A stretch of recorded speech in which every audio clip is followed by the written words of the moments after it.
some time. This is the entrance. My name is Ivona Price, and I am CEO of Intercult. Intercult is an NGO, an independent production and resource hub for international projects based in Stockholm. We serve as a hub for local, regional, and international cultural exchange. And we are proud to be an initiator and the leader of collaborative cultural projects, networks, and sharing international and intercultural project competence.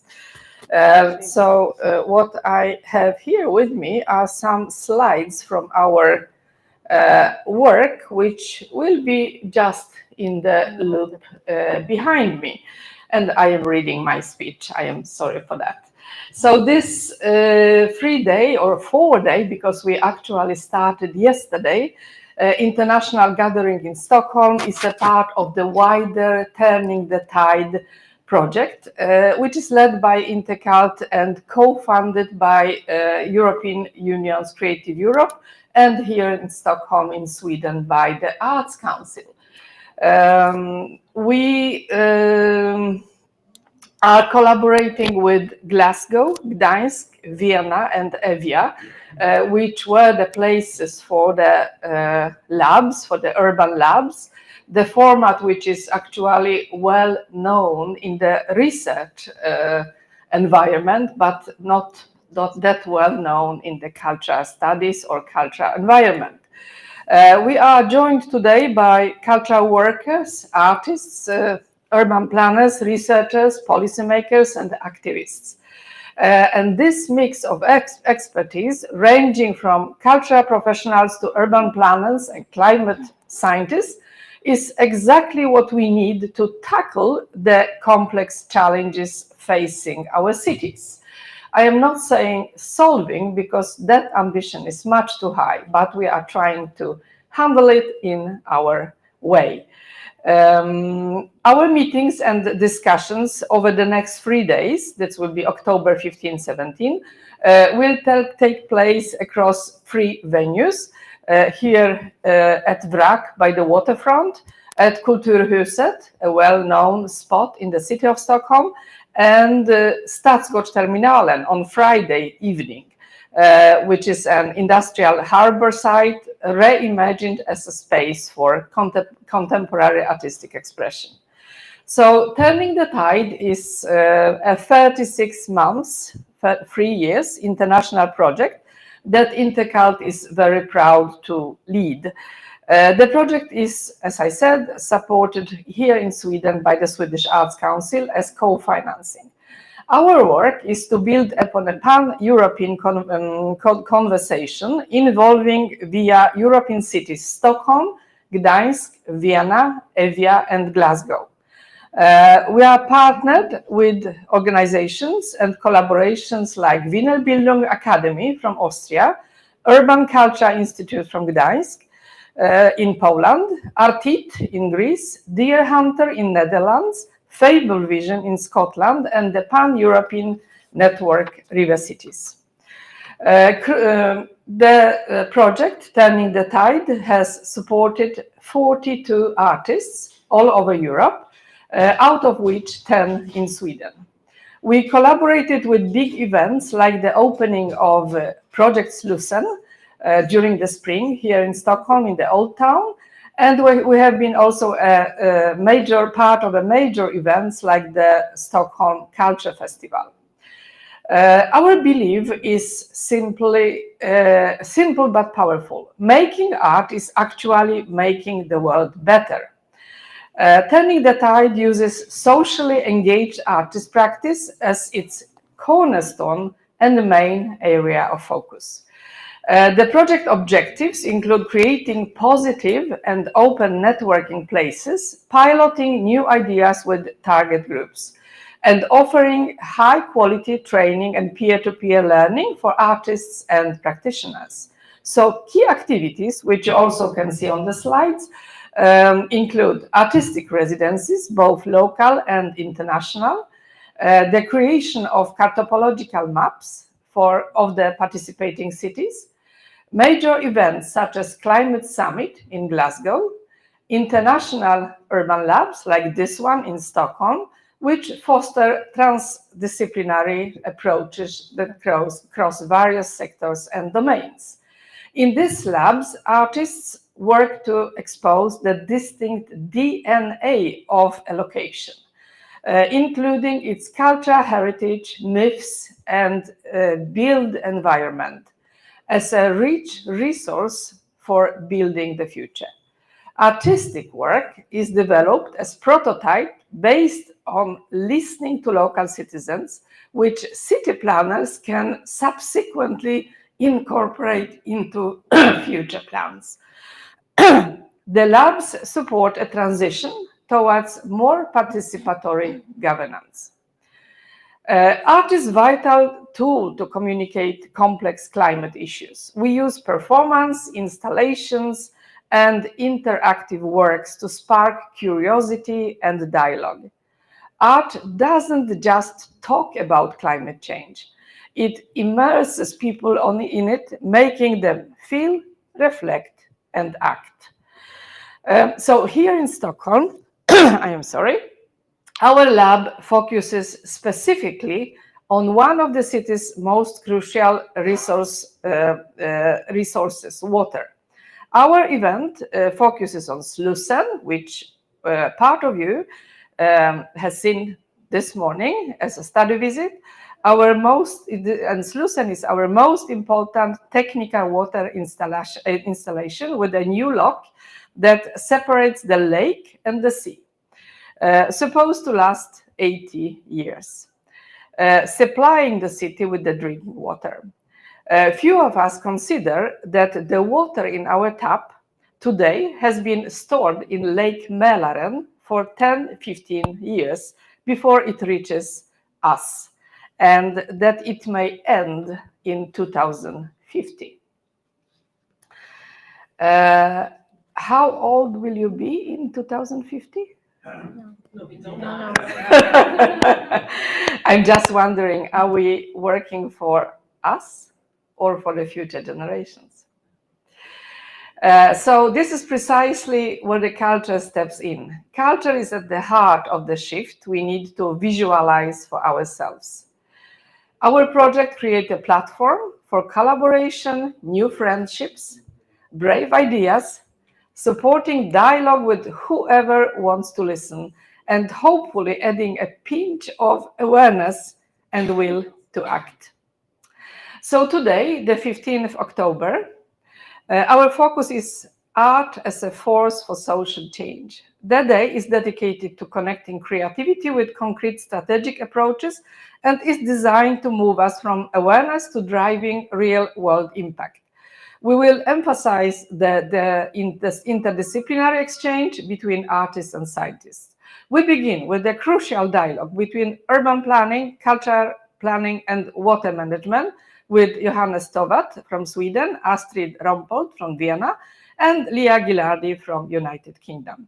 Later, we will explore international approaches, including the presentation of the cartopological map of Stockholm by Dear Hunter, to see here on the table later on. We will also take a look into discussions on climate change and artistic research on biodiversity with examples from Seestadt Vienna by Bernd Herger and the Polish artist Kamila Homicz, and hear about vital work related to social engagement through art, such as focusing on post-fire recovery in Greece with Valia Altmani and Froso Papadimitriou, and examples from Baltic Sea water management in Gdańsk, Poland with Natalia Cyzan and Bartosz Zimniak. The loaded program of the Stockholm Lab will give you the direct access to international experts and practitioners. We have a full program ahead, so thank you once again for joining us. And let's take a look at the state-of-the-art examples from Battlefield of Art as a force for social change. And you know that the conference continues tomorrow and on Friday. So to formally open our proceedings, it's now an honor to invite Her Excellency Mag Doris Danler, the Austrian ambassador in Sweden, to the stage for the opening remarks. So, Mrs. Doris Danler, please take the floor. Something was wrong with the need to put them up here. Thank you. Can I move it a bit? Good afternoon, everyone. It is my pleasure to welcome you to this gathering that begins not with politics, not with statistics, hopefully not with fear, but with people and with imagination, and with something that is very often underestimated: art and culture.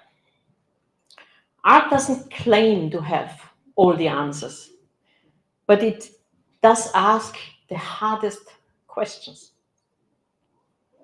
It holds up a mirror to society, makes the invisible visible, and sometimes the unspoken urgent. In a world flooded with data and overwhelmed by noise, art cuts through. Art has the power to move us before it convinces us, to stir sympathy before it demands action, and to give voice to those who haven't been heard before. Throughout history, artistic expression has shaped revolutions, changed power, and helped societies to imagine new futures.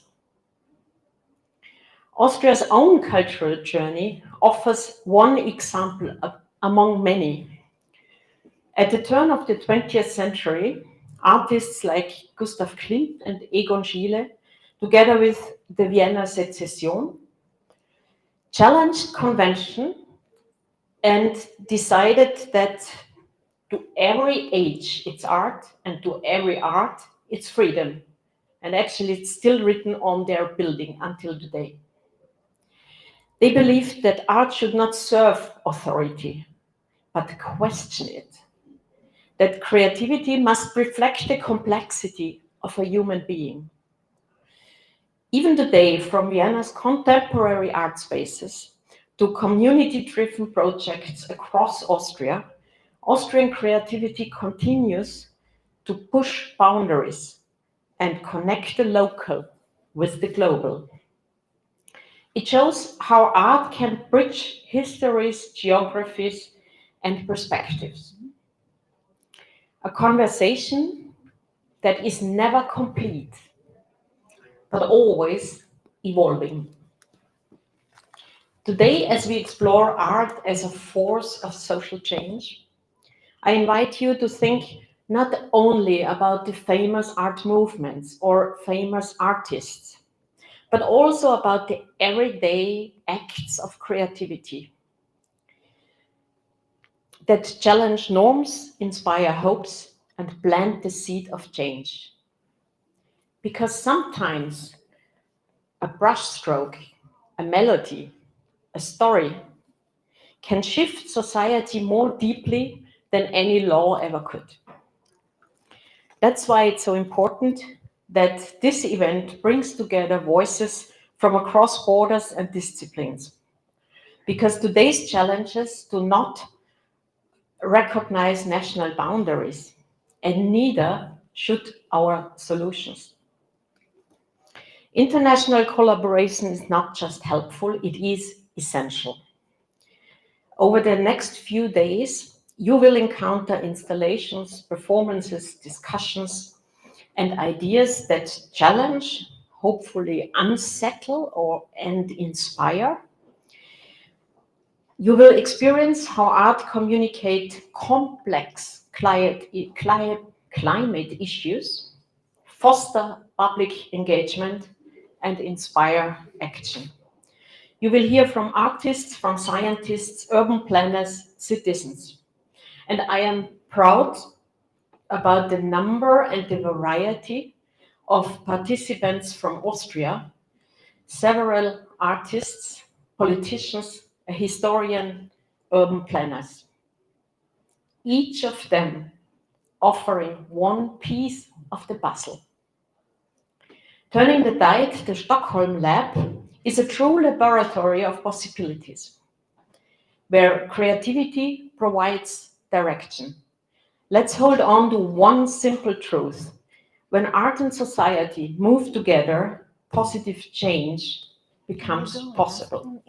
So I wish you a very successful conference and an inspiring time in Stockholm. Thank you very much.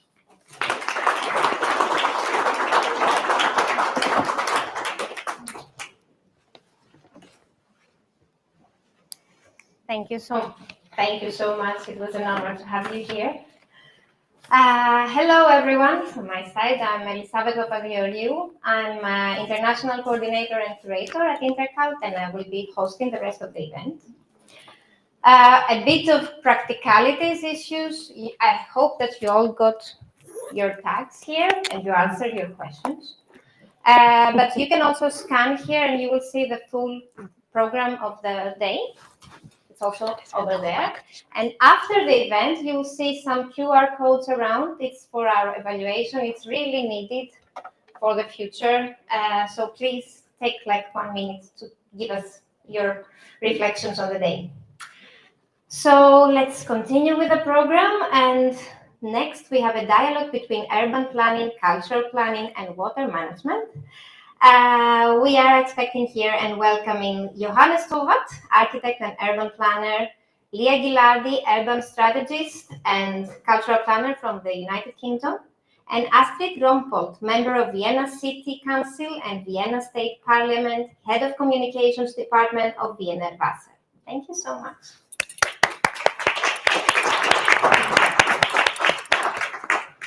I will put some, maybe I need some help with some chairs here over here. No, you can. It's okay. I will fix that for you.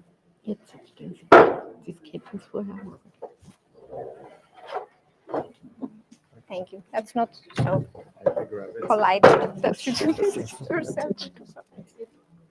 Johannes, this is your microphone.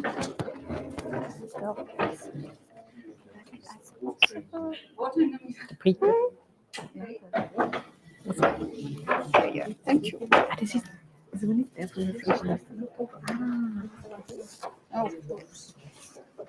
Maybe you can sit a little bit on the back. Yeah, but maybe it's better because for us easier to see. Like that? Yes, perfect.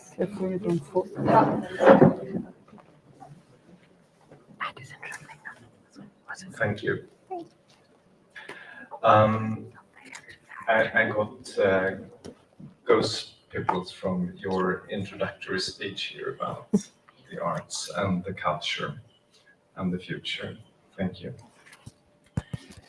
I had the opportunity a few days ago. I'm so weeks sorry. ago. I forgot my mic.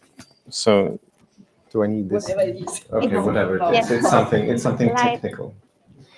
Hopefully less important.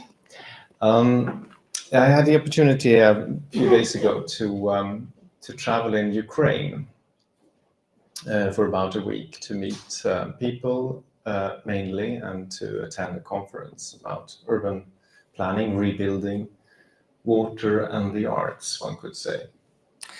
And what was so interesting to experience is the change of culture, if I make it a little bit less complicated. The way people moved on the streets, the way, sort of the social culture in terms of how people collaborate in space. And also in the pure talking, that it's about cut the crap, let's talk about important things. And how the everyday life is also changing rapidly and dramatically. That during the daytime you work with your work, and in the evening you serve the armed forces by supplies, for example.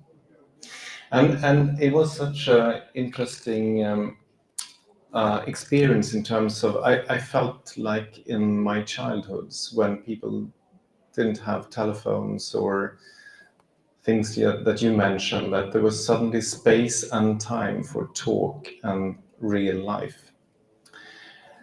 And what does it say about what we are going to talk about? God knows. But I was thinking about the very pure essence of the human being, in a sense, or the human culture.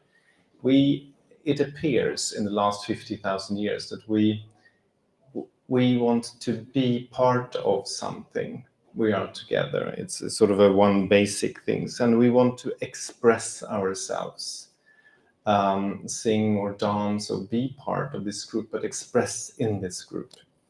And we want to eat and drink, or hunt and dig, maybe. But and in a sense, I think that could represent our three topics today.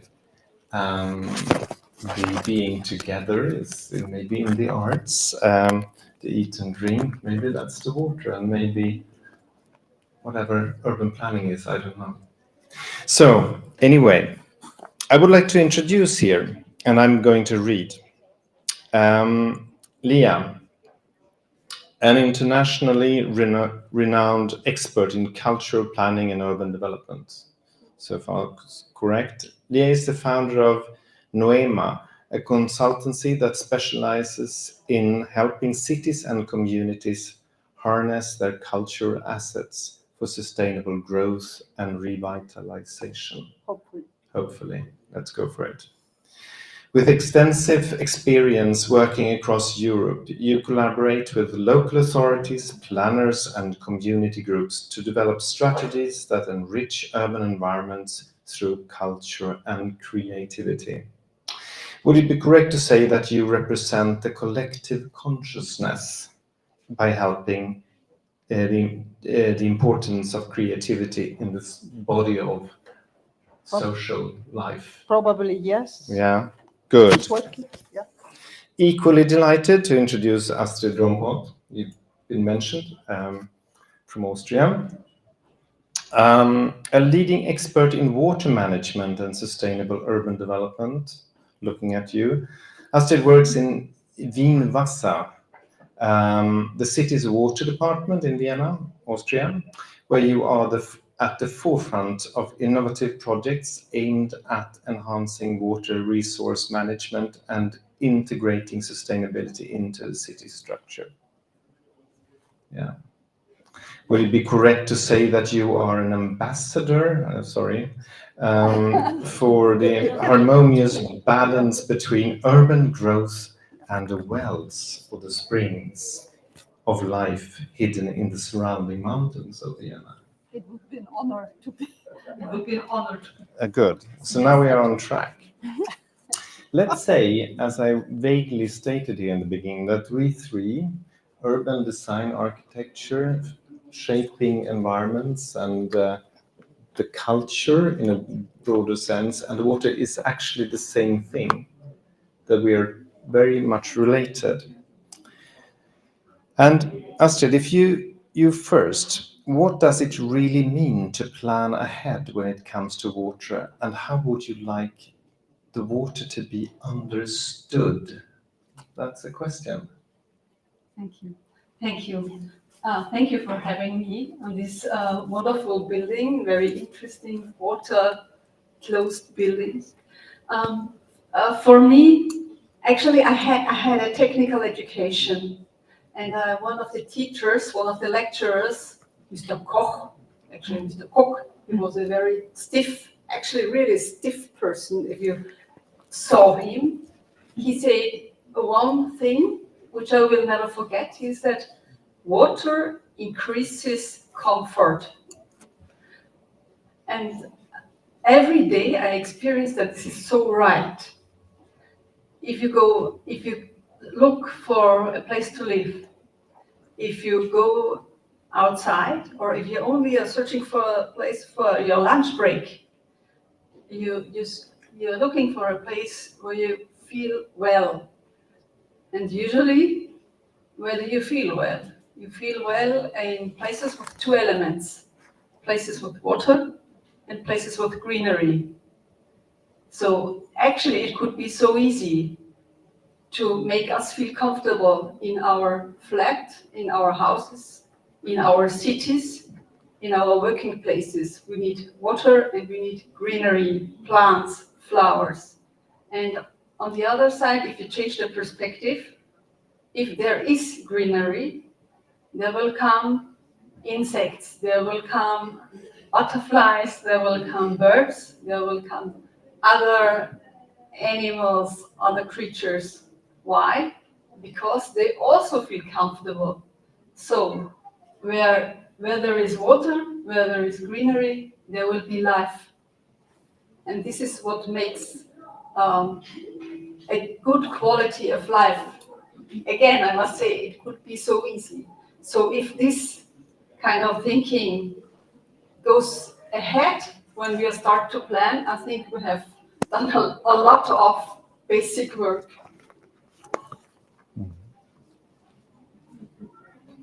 And the arts and water, they are related, right? Yes, of course. Shall I answer now? Yeah, yes, why not?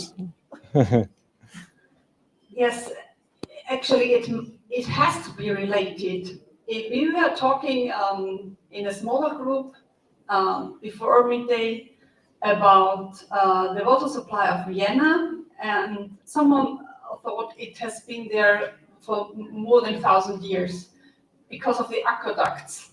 We have 130 aqueducts leading the water from the mountains to the city.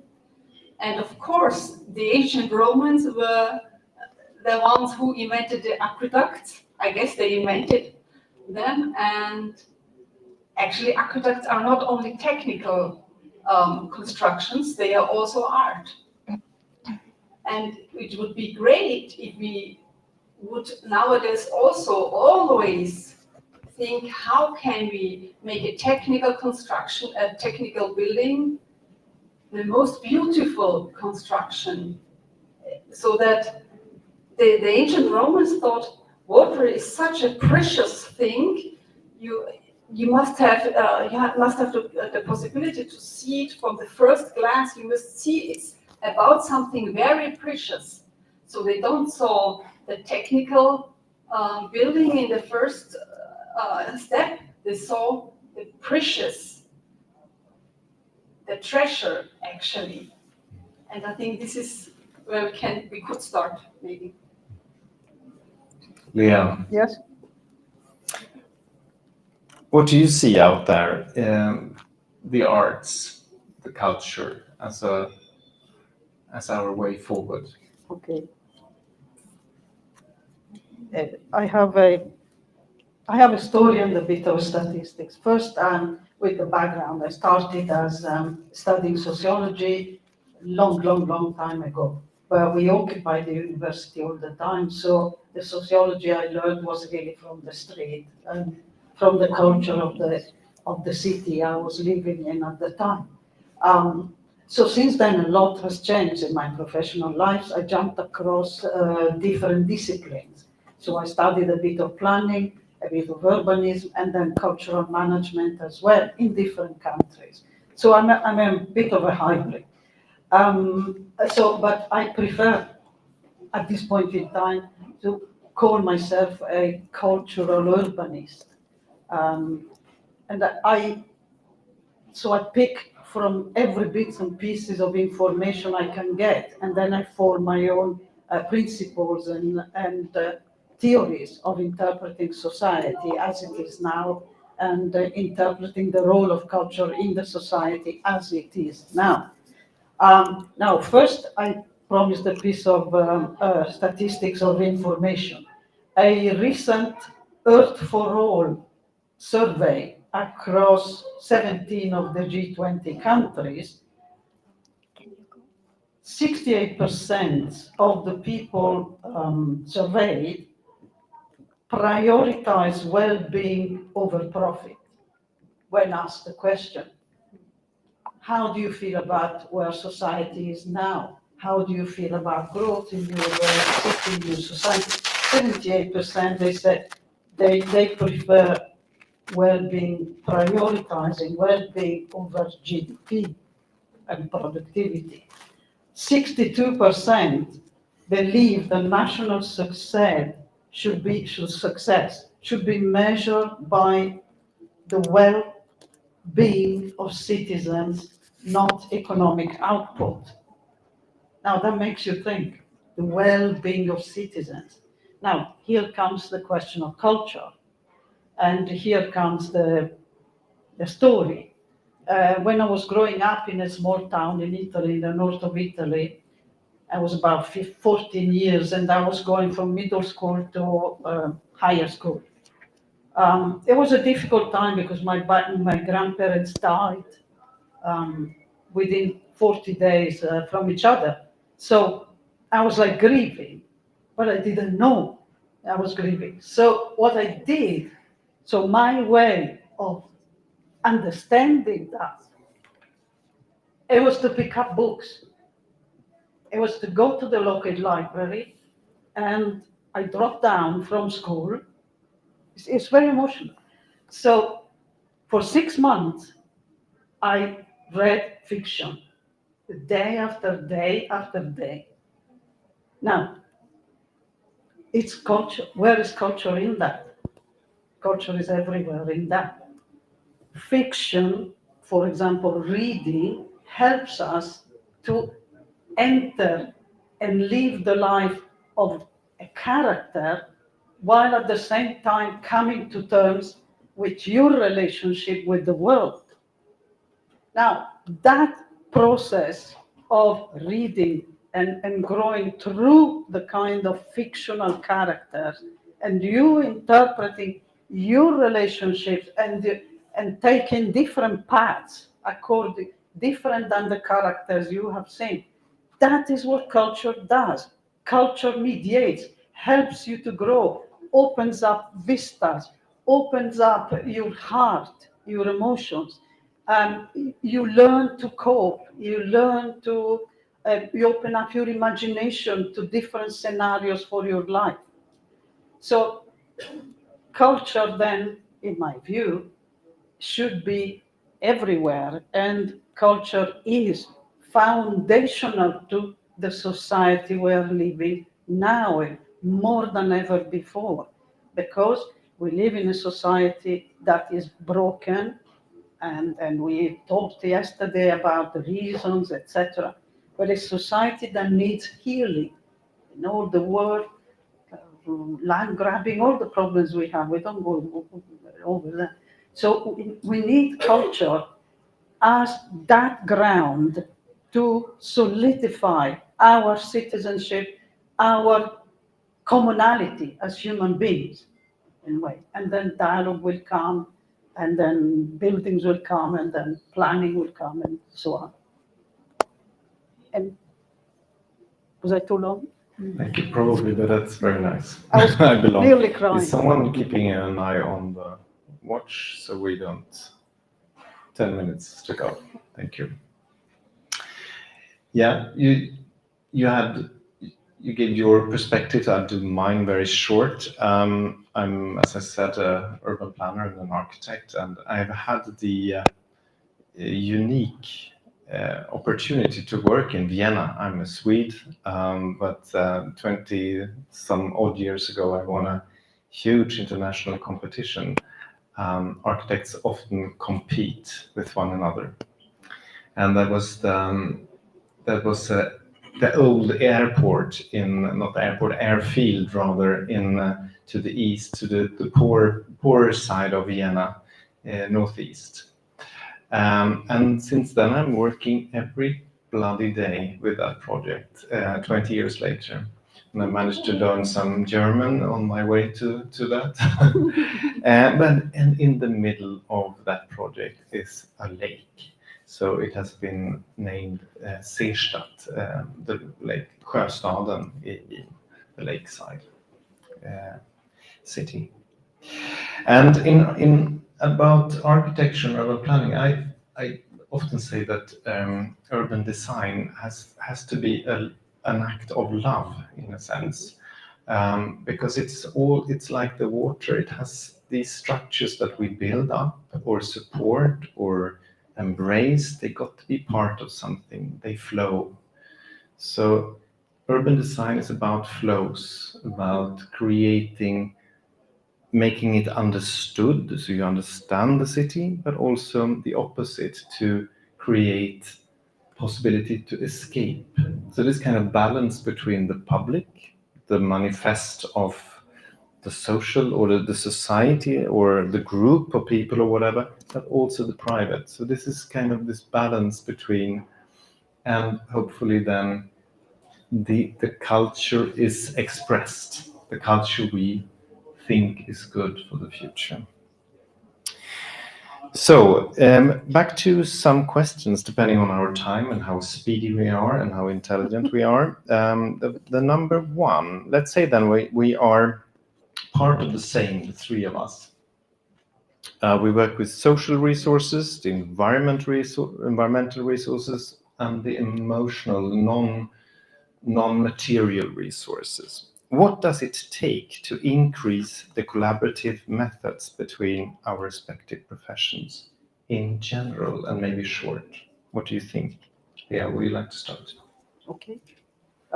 I think it takes, first of all, an acknowledgement that we are in a crisis and that we need to collaborate and cooperate.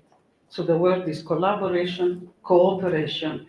The second element is interdisciplinarity.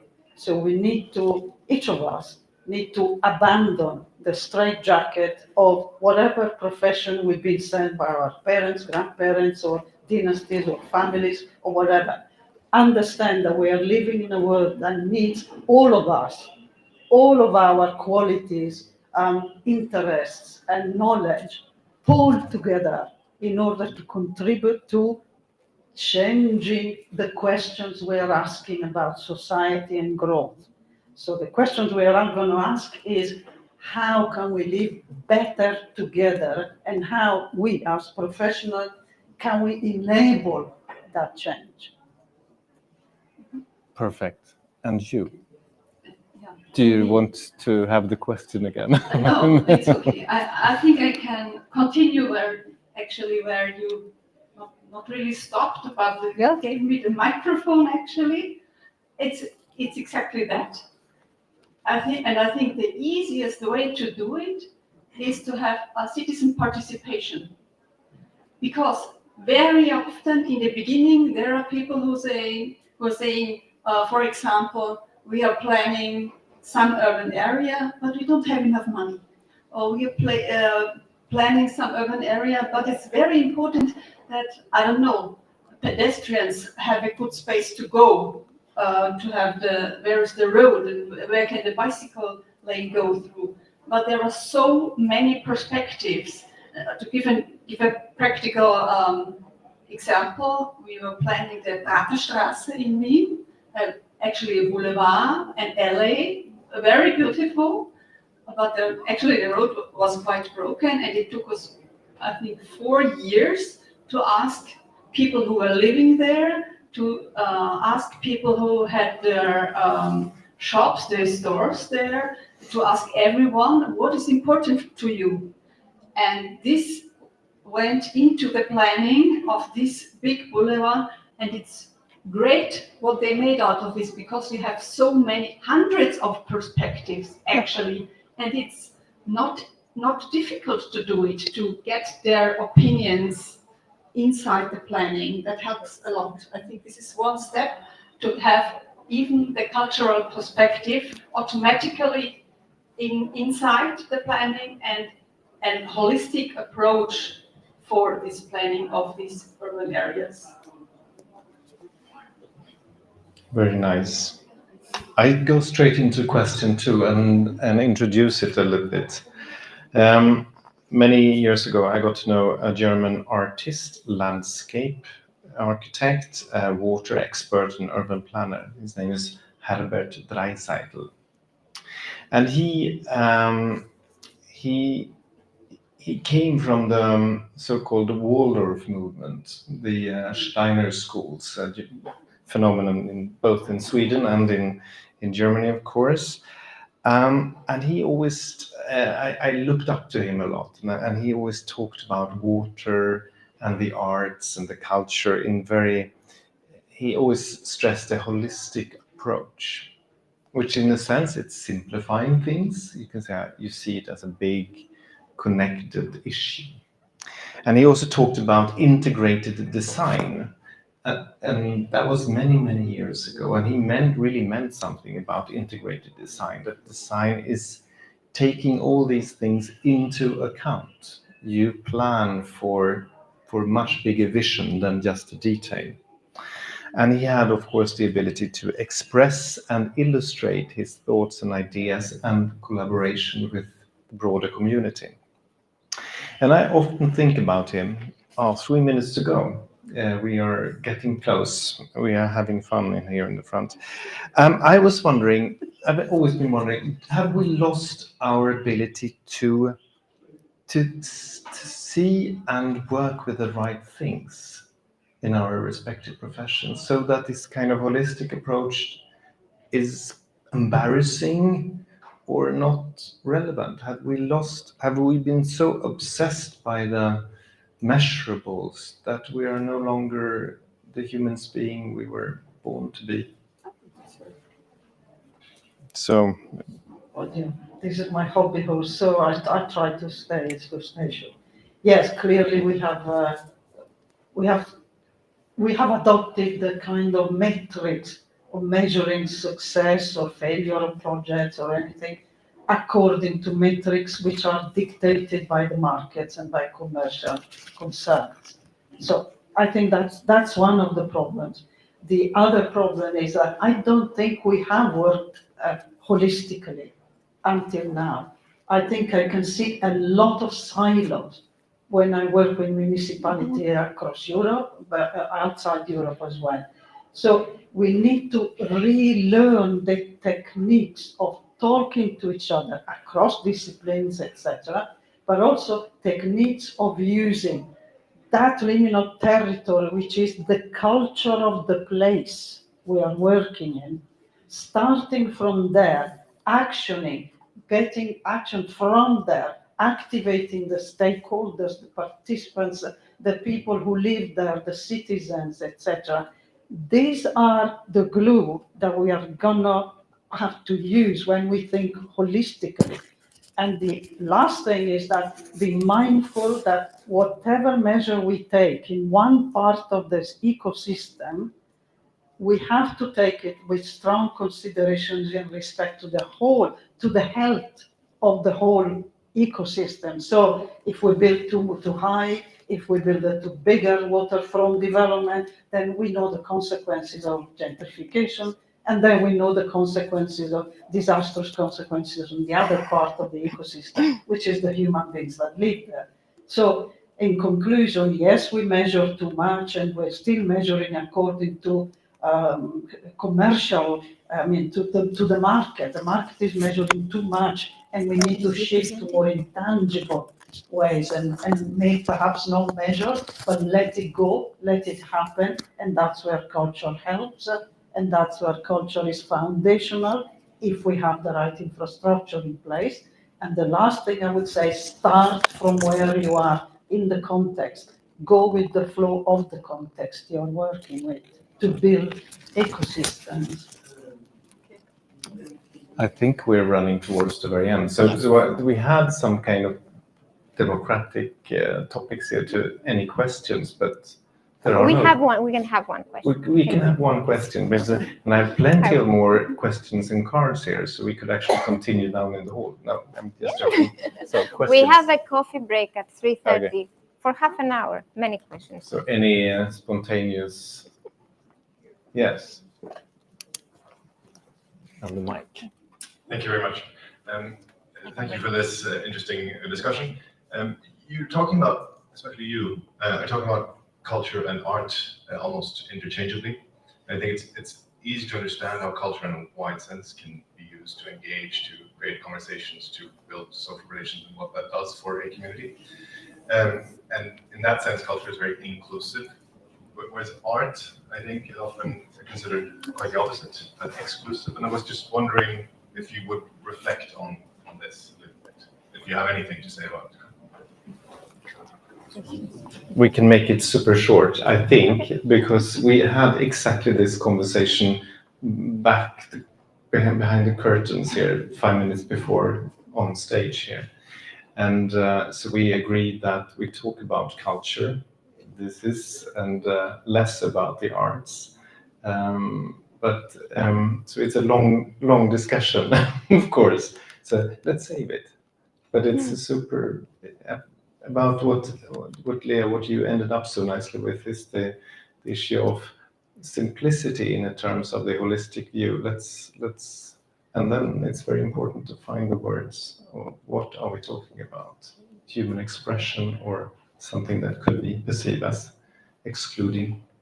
Any last word then? Okay, so famous last words takeaway. about inclusiveness, for example. When the Vienna water supply went 150 years old, 2 years ago, the politician who was in charge of this whole thing, he said he wants to have a new fountain, a huge, great fountain to celebrate this very important anniversary. And there is an international, very famous group, Gelatin, maybe you know them. They are a bit crazy, thinking very out of the box. They invented a fountain consisted of, I think, about 40 creatures, man-like creatures, but really ugly creatures, part of them. And they were sitting in a circle, and through the circle they made a basin where the water is stored actually. And people said, oh my God, it's so ugly, how can you spend 2 million euros on this fountain? And I was thinking like, okay, it's really difficult to sell this like for public relations. But then they built the fountain, and when they opened it, there was a school class passing by, and they wanted to go to school to the left, but then they saw the fountain. And the children, they were between, 6 and 10 years old. They went there, and they were touching the figures and climbing on it and touching the water and enjoying it, and they were just curious. And for me, this is so really low level, attracting children with arts on the one side, with the water on the other side. For me, since this moment, for me, I had a total acceptance for myself for this fountain. I thought this was very, very great. And one sentence to what you said, to this holistic approach. A very beautiful example was, I think, Jenny's project in the Seestadt, because she has planned something different to do there. And then she went there and she saw everything's new, something old is missing. And then she brought this old boat. And this is, I think, also what you meant. Yeah. You have to be here on site. You cannot plan just from the sketch, from the skizze. You have to be there, talk to the people, and feel the context, and then start.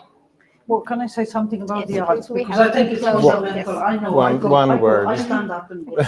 But so I think your question is fundamental, because we talk about arts and culture, but without funding for the arts, without supporting the writers that wrote those stories that inspired and helped me, etc., we wouldn't be here. So the arts are the foundations of the building of our society now, and the culture comes as an exchange based on the practice, on the engagement in the arts and the production of artworks, etc. So I think that's my view. So just to say, we still need to go back and think about funding for the arts and society really building arts rights, almost like a right for the individuals to live. So it's foundational to a society, harmonious society. Thank you. Thank you. Thank you so much. And of course, this dialogue could be for hours. And now I will take the opportunity to tell you that we have a short break at 2:35, and we have a longer break, a coffee break, at 3:30, and then we can continue with that. So next up, a session combining cartology and cartopology. We have here our dear hunter or dear friends and partners, Marlies Vermulder and Remy Cruiser. I'm trying here. Welcome, and the floor is yours. Thank you.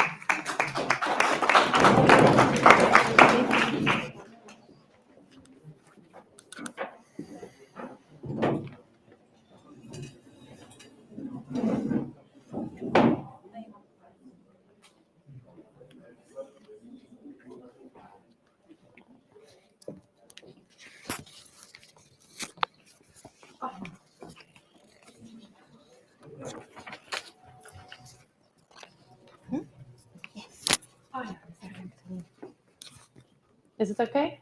Okay. Yeah. Good afternoon, everybody. And thanks for having me and a nice conversation. That definitely has to continue in the break, I think. Yeah, this is the fourth map we make for the project Turning the Tide. But before I go into who we are and what we have done, I would like to talk about this teeny tiny stone. It is, let's put this on, yes. It has three colors. It is black, it is brown, reddish, and it is somehow white and transparent. And I can pass it on. It's based off three minerals. Each color is one mineral. And that's all I know about that teeny tiny stone. I'm not a geologist, I'm not an archaeologist, I don't know anything about it actually. The only thing I know is that Sweden is full of it. It is some sort of granite on which all the art, all the culture, our whole foundation of the Swedish society is built upon. And yet we don't really look at that teeny tiny stone. We seem to forget it. It's so taken for granted, that little stone. And we have found it everywhere. We have found it, let me have a look, when we were camping on our way here in Hemstraat. Sorry for my pronunciation. I've tried, but 6 weeks is not long enough. Also here in the city center, where we had a great coffee at the social church of Stockholm, Stadsmuseum, yeah, whatever that place. Very good coffee, very beautiful square. Where even when it's super windy, people play jeu de boule. But also here, on this place, we could find it. On our way to Grinda, we could find it. Is it going? Okay, here in Vaxholm, another island in front of Stockholm. We could also find it in Södermalm, and if you're laughing now, wait and see this one. We could also find it here. That is when we arrived. We just were recovering from our own festival we organized, and we still needed to catch up a little bit on sleep. But also on that place, we could find stones like the little one that I just gave. Also here, we could find them. And here, of course, as well, everywhere we could find that little stone. Also over here, close to the sea, I can say there. And lastly, here in this cute little dog park, we could find it too. So we have been traveling for 6 weeks around Sweden. No, that's not true. We have been traveling around in the south of Sweden. That is what I should say. We haven't been higher up than Uppsala, unfortunately, which is only actually a teeny tiny bit of the beautiful country. And we come from the Netherlands. So this is again, it's the last picture of us, I promise. Where we are at our... I can help you. So you have some space. It's okay. Don't worry. It's fine. I think I'll fit. This is us on top of our mountain hut, which is called Mountain Hut Halfway. And it's halfway, don't laugh, we take it very seriously, the highest mountain of the Netherlands. It's at 339 meters and a half, and we're halfway, more or less. And we take mountains and how you look at mountains super serious. It makes you feel small, it makes you feel connected, it makes you look at every rock, it makes you see all the colors, it makes you humble, it makes you feel connected to another person with whom you try to summit a place. And also in the Netherlands, we take it very serious because that is how we depict the Mount Vaals, the highest point of the Netherlands. And for us, it's a way of looking at the world. It's a way of being sensitive. It's a way of being close to not only nature, but to environments, close to one another. And it's something that we tend to forget. And we're not at the summit, but we're halfway. And to relate to what has been told in the talk before, we have to be multidisciplinary or interdisciplinary or whatever you want to call it. So we have to be halfway our own discipline and open up to other disciplines. And that is hard. We never say it, but that's super hard. To collaborate with somebody that we don't know, that has other values, that has other meanings, that has other points of views, that's hard. We simply, I cannot stress that enough, but that is where good projects are taking place. Only this project, the Turning the Tide project, all the noses are actually the same direction, more or less. But there are people from Greece, there are people from Poland, people from the Netherlands, from Sweden. We all have different points of views. And yet there, and even though our noses are the same direction, it's already very difficult. We're managing super well, I think. So collaboration is being halfway, not trying to be at the top for us. So that's also one of the reasons why we like mountains. And we're not in Amsterdam or in The Hague or in a huge city, but we're really, really in the south east of the country, close to two other countries. So next year there will be this conference at our place, and I'm going to jump there, that little roundabout thingy, and here is the three countries point. So here, Belgium, the Netherlands, and Germany come together. And maps of mountains, so also this map of the mountain Vaals in the Netherlands, are super interesting. And I'm going to show this very briefly, but I'm going to explain it a little bit. Because this map is actually not one map, but it's made of three maps. Because national topographical maps have the tendency to stop at borders. What an idea. Because here in the middle of Schengen, we can cross the border without any problem. We feel safe even with one leg in one country and the other leg in the other. It is all fine. And still we make maps of only one country. So this map tried to do it differently. This map tried to combine three different maps together. And you can see that. I think the urban planner here, Alexander Tomat, had already seen it, that the city on the left side of the border is black and white. And all of a sudden you go to the right and it is pink and gray. Even though it's the same map, it's not the same city, but it's almost one city. The same for the green. The green here, it's not that the forest is so incredibly changing when you cross the border over there. So we use another legend. And you could say, how silly is this? It is. It is super silly. But this map is used a lot in our environment because it's one of the only maps that combines those three parts of those three countries. And what is on top of that, this map is made by the Belgian National Geographical Institute, and it only provides the Belgian legend. And that you could say that's super silly, again, yes, but I found that also super cool, because if you live in this region, you don't need the other legends, you just know. So in its incompetence, this map is showing so much of this region and of how people live there. by always having to be halfway legends, always having to be halfway legislation. So this map is actually showing very beautifully how we live there. And maps do that all the time. And also here, we were lucky to live just above one of the most famous publishers of maps of Scandinavia, Calazo, if I'm not mistaken. They make these beautiful maps of Lake Mälaren, if I'm pronouncing it well, I'm looking at Elizabeth. They make super beautiful maps. And Lake Mälaren is the lake that provides the whole of Stockholm and its surroundings with water.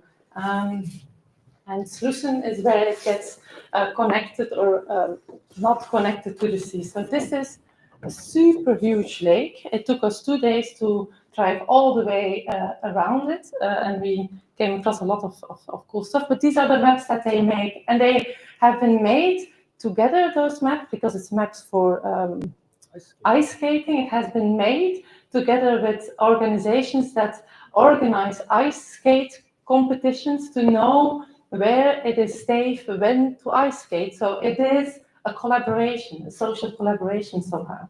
So these are other maps they make, but maps are everywhere. Seriously. From now on, you'll see them everywhere. To give an example, this is a teeny tiny map. Let me have a look.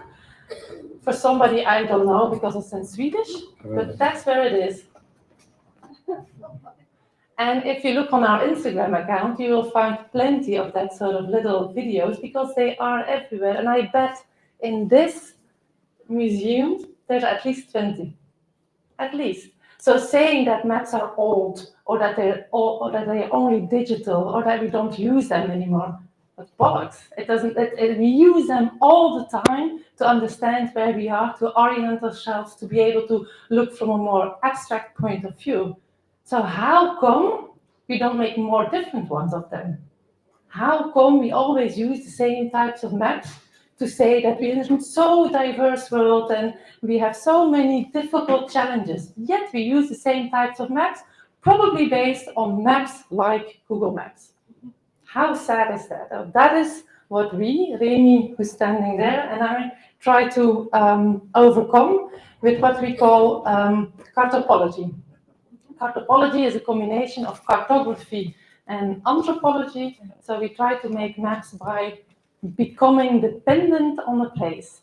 So by using anthropological fieldwork. So we stayed here to make our map of Stockholm.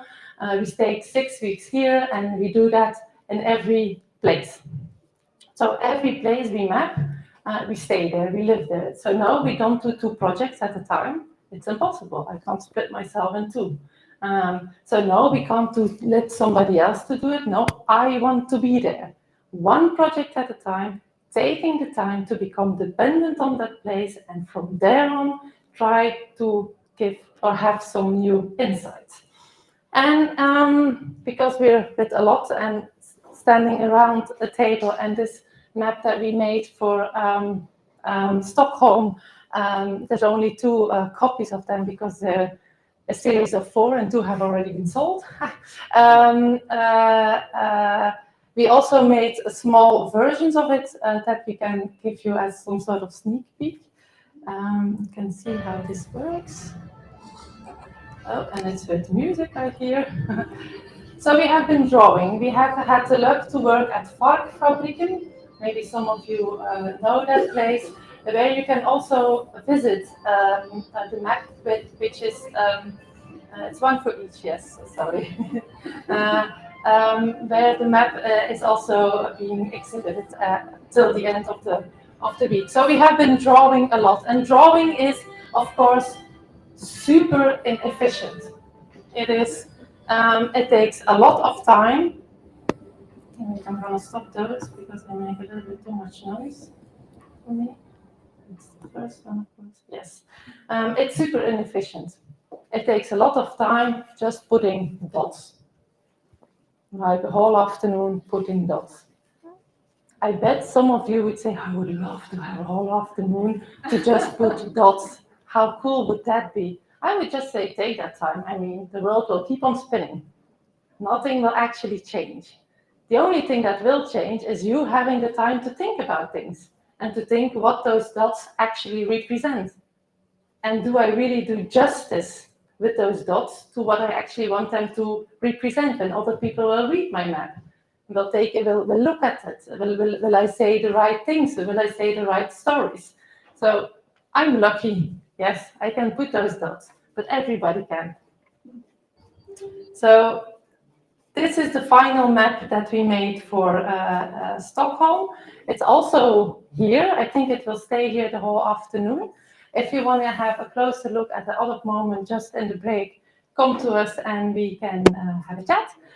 We also have the map of Vienna, so the very beautiful pipeline Astrid was talking about. We have it here on the map, and we also have the map of Greece with us, which still smells to beeswax or soy wax, actually. So we can have a look at them later. But this is the map of Stockholm, and it is,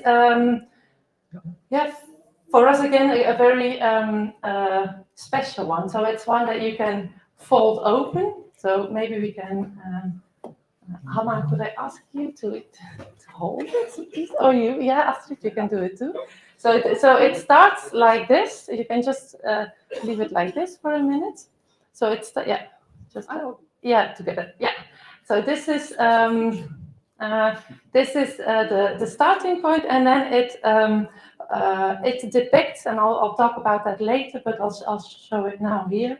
It shows really, it was impossible to draw Stockholm, actually, because you cannot draw Stockholm without drawing the north of the country either.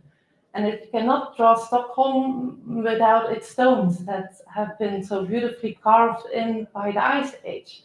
So we didn't stop at Stockholm, and we actually started from the south all the way to the north to Kebnekaise. Am I saying that well? Kiruna is on it, and then all the way to Stockholm, somewhere over here, and then more towards south, even over there. And then you can fold it open. And then, yeah, that's exactly the action that I want. Oh, and there you see the whole beautiful lake Mälaren. You see the city here. You have the beautiful church of Kiruna over there. You have the ski resort Åre. You have the critical metals over here, and you have the most beautiful stone of Sweden here in the middle. You can just put it down. I'll talk about it again. Thank you so much, Astrid. No. We have 4 of them, and what I haven't told about the map yet is that this time we glued it like a very old map on textile, and the textile we got from Stadsmissionen, so it is bound to Sweden forever in a way. And also because we wanted to do honor to Britta Marakatlaba, sorry for my pronunciation again, because what's actually on it, on the map, where does it come from? And I have a couple of things that I want to explain. First of all, we try to capture stories. And one of the stories were told by somebody we met while we were visiting the very beautiful stone carvings around Lake Mälaren that you can see on the first picture here. They're incredibly beautiful rock carvings that are somewhere now in the middle of nowhere, close to Lake Mälaren, but actually once in an ice age or even before, I don't know, was at the shore, at the sea side, because the sea came to all the way to that place around 3,000 to 5,000 years ago. And somebody was telling us about the Ingwas saga. And of course, I'm not very familiar with it, but it was a person going away on boats, getting knowledge and bringing that knowledge back and share it with the people that he came across and with his homeland. And that's so beautiful, because architects compete, that's for sure. But academics do that too, where knowledge and creativity should always be shared as much as possible. A second thing we visited, and we found a very beautiful story and very beautiful drawings, were the ones of Johan Turi, which we found in the Nordiska Museum.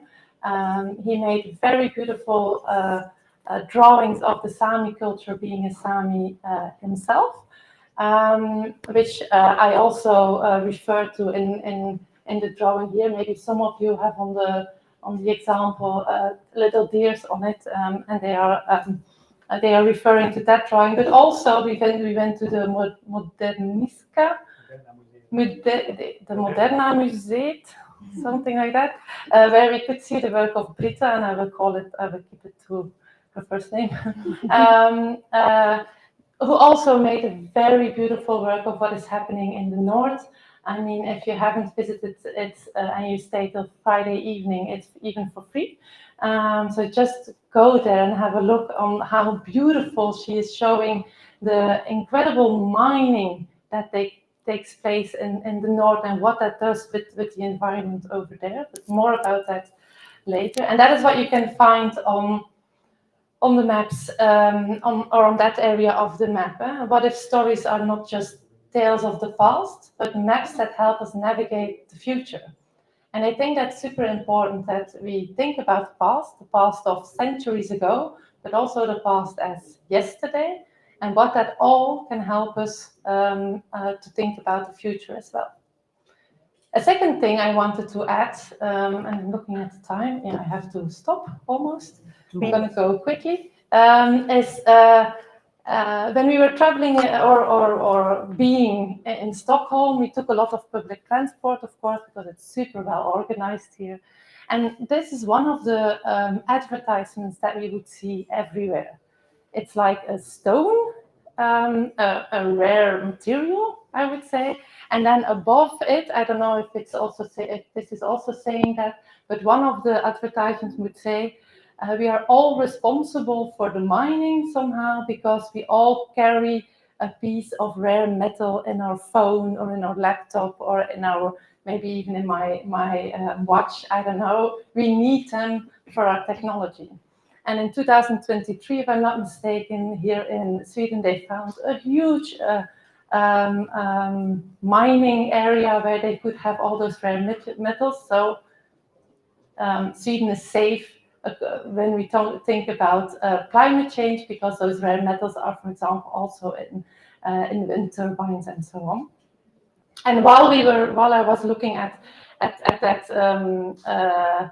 advertisements, I was feeling very strange. Am I now also part of that bad mining industry? What could I do? Do I really need a phone? And what if we would all throw them away? I was thinking about that.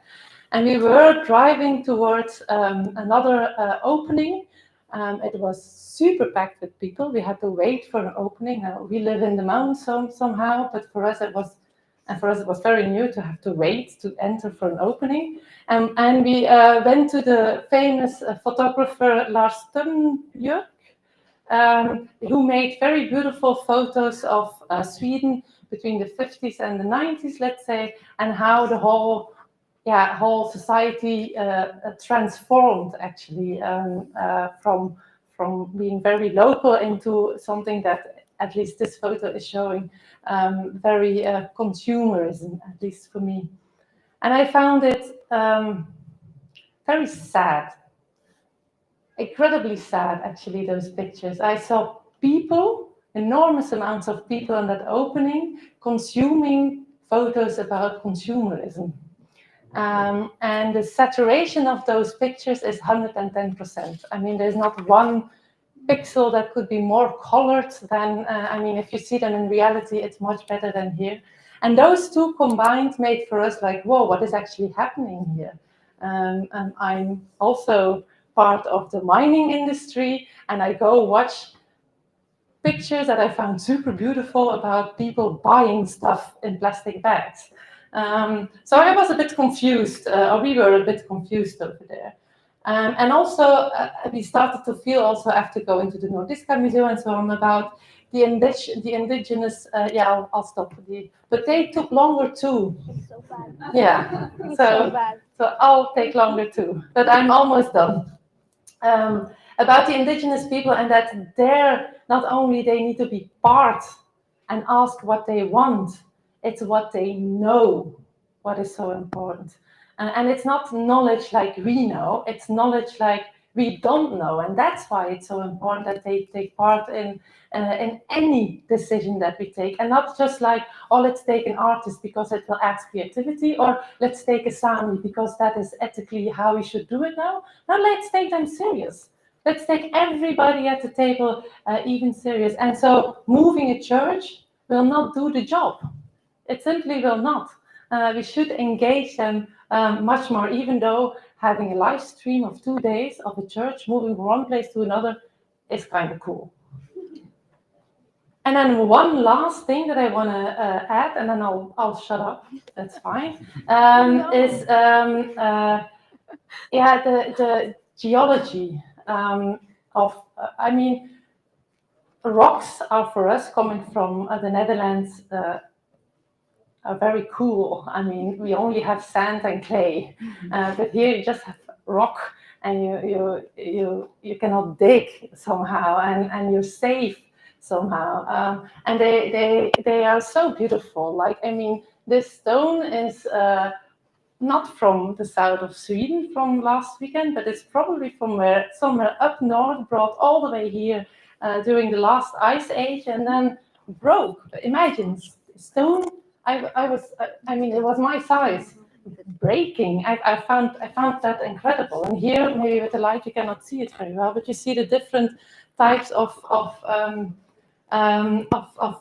the different shapes and forms and types of stones. And I don't know anything about it, but what I do know is that I was a bit more fascinating about it than the Daily Suite, that was very fascinated about the critical material coming from the north, and that the fact that Stockholm is here and that we have Lake Malaren and that we have Slussen, which is still safe till 2050 for sure, is because we still have the post-glacial rebound, so that the earth or the stones are still somehow recovering from the ice age, which curved the land like it is now, which made that we could move in the land and so forth. So we should be much more like careful when we touch any stone in Sweden, because they're all so incredibly old and have all been taking part in Stockholm as we are today. I mean, just one small anecdote: when we go to the dog park,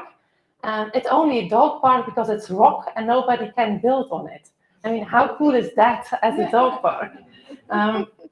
So the land itself tells those stories as well. It's not only people, it's also land. And staying and being dependent on the land is the only way to get to know what the people say. I'm going to quit. I'm not going to show this one.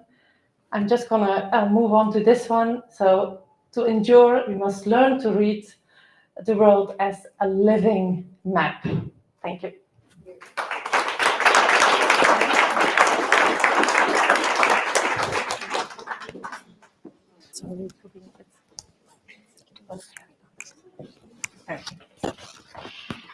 Okay, the map will stay here all day. Maris and Remy will stay here all day. So there's a lot of discussion that can happen afterwards.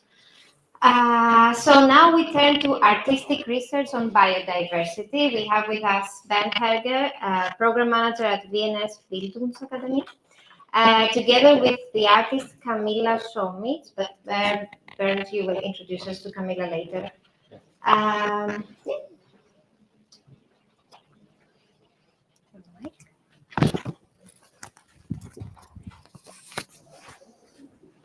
Oops, Alyssa? Yeah, we're trying to remove the presentation. Just close this video. Just close them. No, close PowerPoint. Yep. Yeah. Thank you. Watch it here. Okay, hello. My name is Bernd Helge from Vienna, and I ask you to take your smartphones and scan this code, because this is not a presentation. This is not a pub. It's a museum quiz. First prize, big box of candy, Wien Mannerschnitten. Second prize, and third prize. And it's a quiz about Seestadt Aspern, so maybe Johannes has a bit of an advantage. And also maybe some of the Viennese. If you are on it, it will also go through the presentation. So it's question, presentation. So please just answer the questions there, because yeah, I already see there are 31 people in it. And the QR code will stay there, so I can start again. So Wiener Bildungsakademie, we are an education organization based in Vienna, and we work strongly together with the Viennese Social Democratic Party. Yes, you can see here our mayor, one of our latest projects with Liz Gardiner, and yeah, some pictures of our team. Okay, before the first question is not a quiz, it's just that you get used to the app also. And I want to ask you what you know after these 2 years, and also the discussion from today. What comes into your mind when you think of Seestadt in Vienna?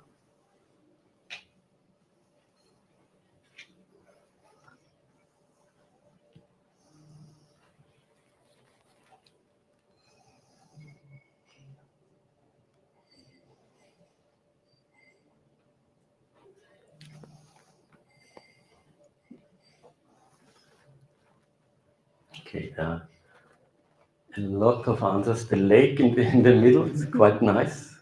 As Johannes said, the lake in Seestadt is like the main point, the name-giving point. But it is an urban development area. It is still in development, and it will be in development maybe the next 50 years or even longer. We see Seestadt as I live there, I didn't say that. We see ourselves as part of this big experiment. And so it's still not finished, and it will be in the next years. So now some questions around Seestadt. Please type now your name. Okay, I did not know there is a sound. Maybe you can make it a bit. Okay. No? What's that? Oh, it's coming again, okay. The sound, maybe the guy from the museum can make it a bit. So.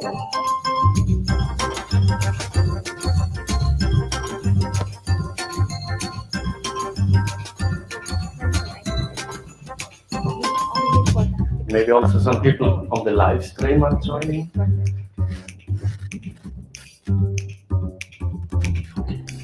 I think we can start. 42 is a good answer. And also one tip, you will see the question here and also on your phone, but please scroll a bit down because it always shows the first 3 answers. So sometimes it's 4, 5 or 6 answers. So, okay.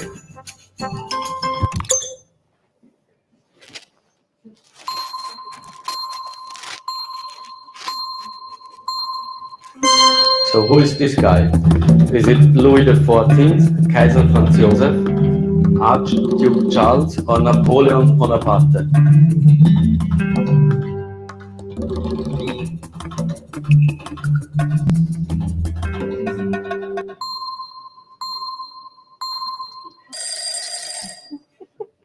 So the correct answer is Napoleon. Why do I ask you this?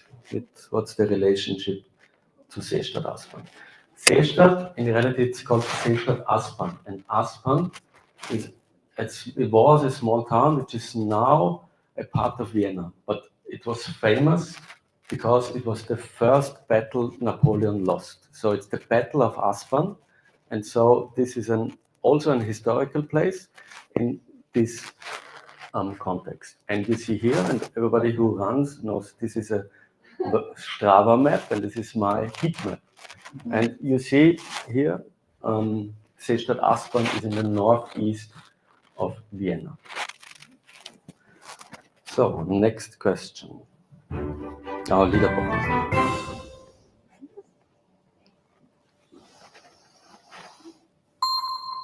So, who is this? Is it Niki Lauda, Sterling Moss, Juan Manuel Fangio, or Jack Brabham?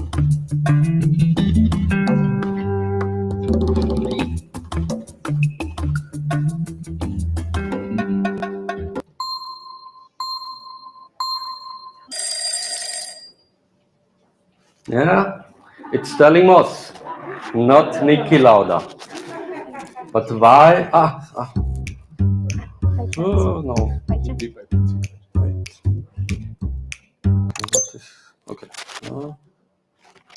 Sorry. Okay. Did we have this question? Okay, what is this? Next question, and then there is the answer. Why? So is it this, a weather radar antenna, a wind direction indicator at an airport, a radio tower? Is it an art installation, or is it just a model of an airplane?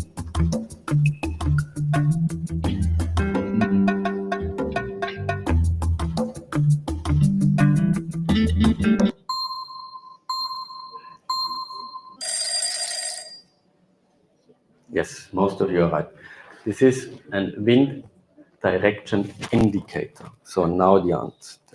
Okay, now, before Seestadt was built, it was an airfield, as Johannes already told.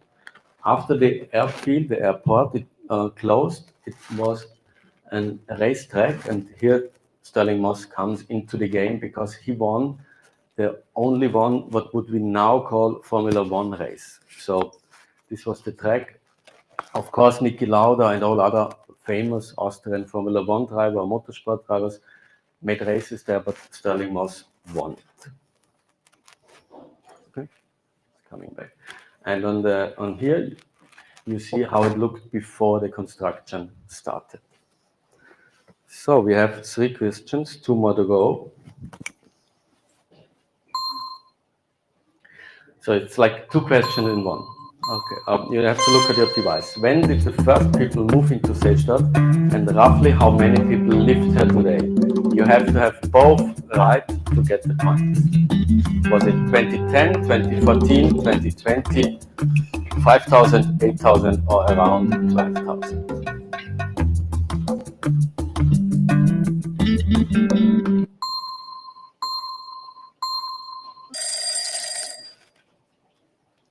Okay, correct is in 2014, the first people moved in, and today 12,000 people are living there.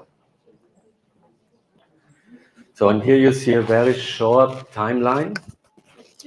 In 25, the City Council of Vienna approves the Seestadt-Aspern project. In 27, the master plan for the biggest urban development area was completed. Or is it correct? And in 2009, the construction started. And in 2020, I moved in. Okay, the final question. Who said no one has the right to obey? Was it Pipilotta Victualia, Vulgandina Langstrumpf? Was it Lydia Sicher? Was it Janis Joplin? Or was it Hannah Arendt?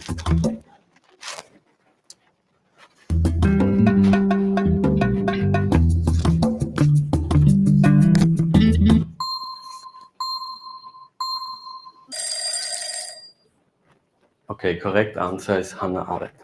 But why are all these ladies? All these 4 and much more ladies and women are related to Seestadt-Aspern. In Seestadt-Aspern, all streets, places are named after women. So there's only one street which is not a woman, but this was like before the idea came up, and one street without a relation to a person. But all streets, is it Hannah Arendt, as you see, Gina Massa Amini, Wangari Maathai, Maria Trapp, and also, maybe interesting for the Swedes, there is a Pippi Langstrumpf park in Vienna, in the Seestadt. Okay, this was like just a quiz, and you can Google online. It's much more to Seestadt-Aspern than these 5 questions, but I think you can now, you have an idea of it. This is what I wanted to give you. And also now we come to some seats. So this was the Turning the Tide group 2 years ago in Vienna. And I think now we can go to the leaderboard.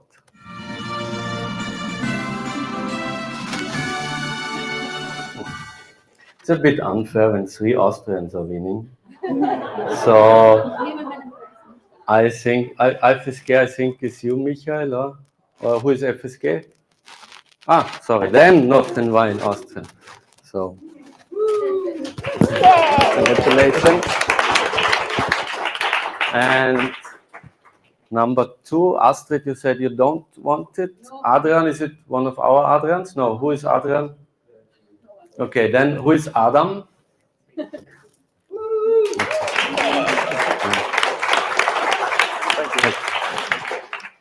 And I think because we don't have a number 5, I know who will get number 3. Because Malise told the last 3 days, tell me the questions, I want to win this. So this was a short overview on Seestadt Aspern. I hope you enjoyed it, and I hope you like the Mannerschnitt. And now we go to Camilla Homitz. She stayed for 4 weeks in Seestadt Aspern and made a short film on it, but you will introduce yourself.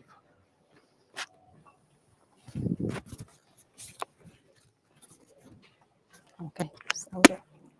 Okay, so I just, I was in Seestadt for 3 or 4 weeks, and my idea was to search the stories related with non-human residents of the city. So I was wondering how the space is actually good for living for the animals and the other organisms. And I made a video, I published this video online on Facebook, and it had quite a lot of views.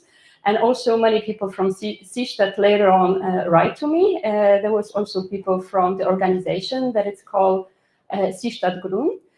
So the idea of this initiative is to bring more nature inside of the city.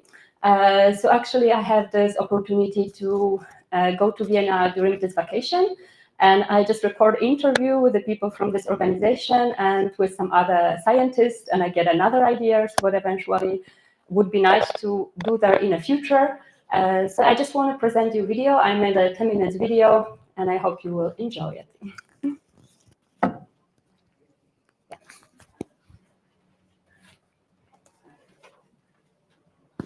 Yeah, it works. 10 minutes. It's 10 minute video.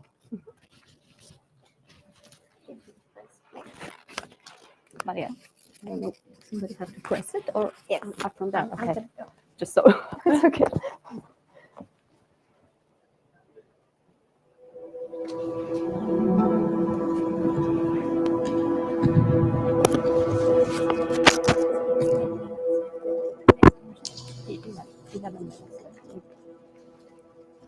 So Seestadt Aspern is a new district in the edge of Vienna, designed as a model for how cities could grow in the future.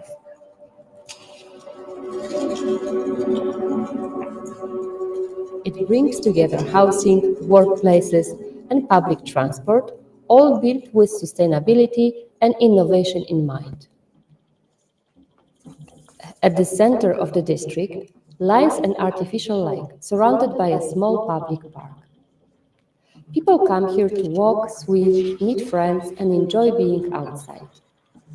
But the lake also attracts other kinds of visitors: water birds, fish, and many small animals.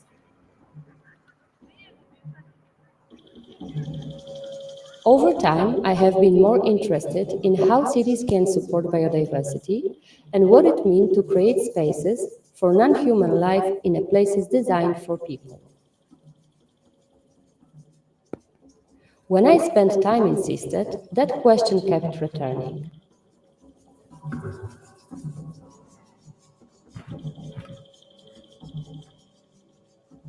One thing stood out clearly. In the early stage of Seestadt construction, much of the land was covered in concrete and asphalt. The sealed surface is not only increased heat, they also leave a little room for insects and small species to survive.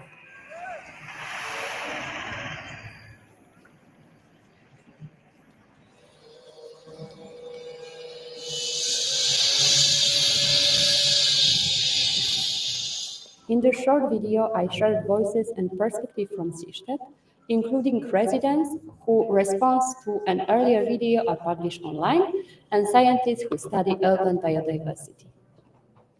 Hello, I'm Tobias Birch, and I'm a member of the initiative Seestadtgrün, initiative who wants to get more nature into Seestadt. We're standing here in the first part of Seestadt, the oldest one, and here we have a lot of areas which got sealed and are actually not used for anything specific.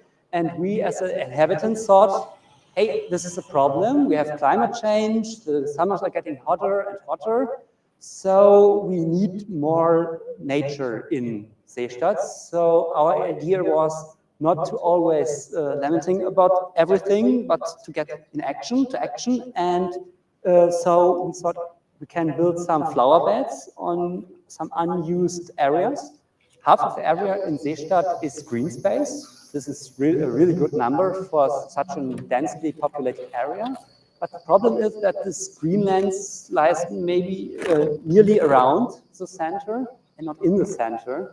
And here in the oldest part of Seestadt, there are a lot of plazas and streets which are nearly completely sealed with 99.5 or 0.7% of concrete or asphalt. We have an advantage here because there are near the asphalt, we also have some wassergebundene Decke, which is not so hard as asphalt. And we thought, okay, maybe we can remove this just with hard work and build some flower beds. The organization Seestadtgrün has already planted wildflower strip on about 400 square meters. But according to Tobias, in this part of Seestadt, there's potential for up to 8,000 square meters more. These plants need watering for the first 2 years, but after that, they grow on their own and only need to be cut once a year. Compared to other forms of urban greenery that require costly irrigation systems, this is simple, low-cost and long-lasting solution.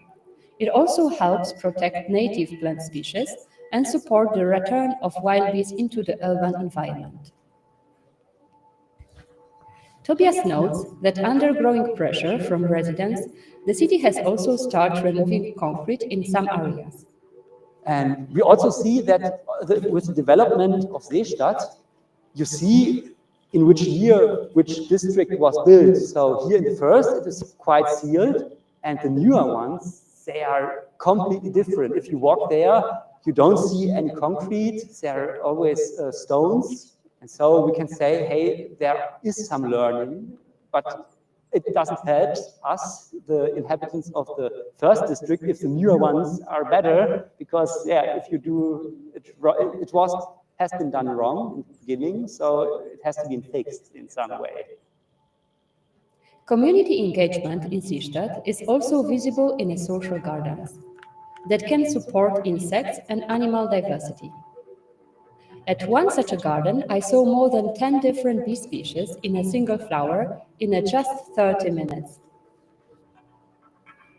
Andy, who studies insect diversity inside and around the city, also highlighted the importance of the flowering plants within urban areas. Here in Seestadt, I am because of my work. We have this project where we do monitoring here in Seestadt. We are focusing on 3 different insect groups, which are the grasshoppers, butterflies, and I do wild bees with special focus on bumblebees. The idea of the monitoring is comparing what I found here in the city and in the Aspaner Terrassen. I already can say that biodiversity is higher in the Aspaner Terrassen because there are much more flowers, but here in the city they mow the lawn quite often, which is not so good for insects and especially for bumblebees. Dominika Zimmermann is entomologist and author of a book about insects based in Vienna. She tells me about the remarkable variety of wild bees found across the city, and she reminds me that this richness is also responsibility. It's hard to believe, but there are around 550 species of wild bees that have been recorded from Vienna, from the capital, I mean, from a city, which is crazy. So this is more than in some entire countries. Vienna, like many cities, is a patchwork of green spaces that can support biodiversity. But one thing made Vienna unique. I mean, what is really specific for Vienna is also the climatic gradient. So in the east, it's very dry and warm, while in the west, we have the forest. It's much cooler, it's distinctly cooler and moister. So that, I mean, in spring, we've got about 1 week difference in the when some plants start to bloom in the west and in the east. So it's really a huge difference in the climate, which of course then also, as a result, in these habitats, different species can occur or live. But of course, the east is much more species diverse with the Pannonian influence, so the Pannonic climate, which is kind of a warm and dry. In Vienna, many places have been identified by entomologists as insect biodiversity hotspots. One of them is Asper Nord, located right next to the Seestadt station. I visited this area with a brilliant young entomologist, Jonathan Schwartz, and ecologist Jasmine Hackl, where we saw some amazing bee species, including the spectacular Lythurgus cornutus. But this richness comes with responsibility. Urban expansion can put insect habitat at risk. As cities grow, insects often lose the space they need to live. That's why it is important to plan urban spaces with biodiversity in mind, and to ensure that future city development supports rather than destroys ecological richness. In the case of insects, this is entirely possible. Studies have shown that the urban environment can actually support pollinators' population when the right conditions are created. One idea that came to me while thinking about Seestadt is the city of insects. A small installation I could build together with local residents. It hasn't been realized yet, but maybe someday. It could be built from sand, clay, stones, and wood, materials that create nesting spaces for wild bees and other pollinators. These hotels would resemble the shape of nearby apartments building, but built on insect scale. A symbolic image to highlight our shared space. Through this installation, I could raise awareness that around 70% of wild bee species and many other pollinators nest directly in the ground. Sealed surfaces like concrete and asphalt make cities hotter and speed up climate change. They also stop insects from reaching the soil to build their nest and block water from getting into the ground, where trees and plants need it. That is why we need more biologically active surface in our cities.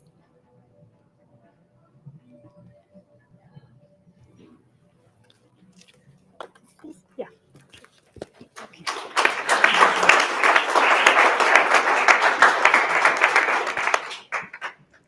Thank you so much, Camila.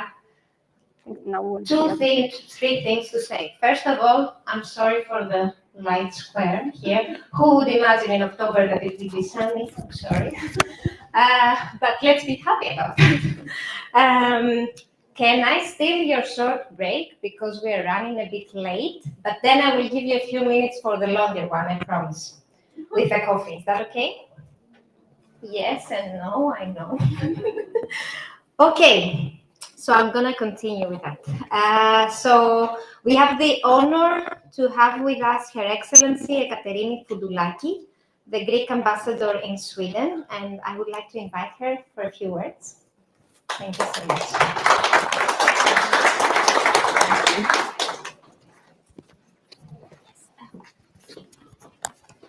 Hello everyone, and I'm terribly sorry. I'm not responsible for stealing your short break. No. But anyway, I will be very short myself. And let me start by saying that I'm truly honored to be with you here today, to this powerful lab for change. Drawing inspiration from my country, Greece, whose civilization was founded on the very idea that a flourishing society is intrinsically linked to the beauty and harmony of its surroundings. So, climate change, unsustainable urban growth, this is an undeniable fact that we are faced with today. But as artists, you know that the most powerful solutions often come not from policy papers, but from a shift in perspective, a change of heart, mind, and spirit. So, my message today is the message that ancient Greece is transferring. The ancient Greek spirit offers us a blueprint for a sustainable future.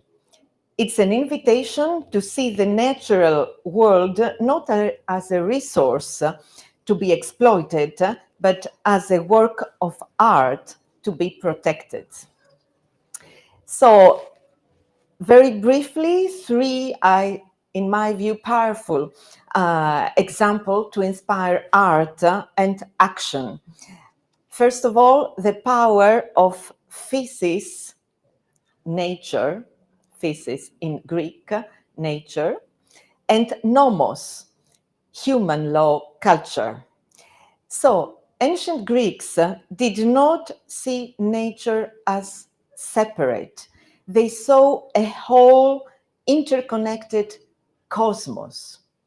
And in this respect, it is the Greek mythology that some of you, I'm sure, are very familiar with, that is full of environmental ethics.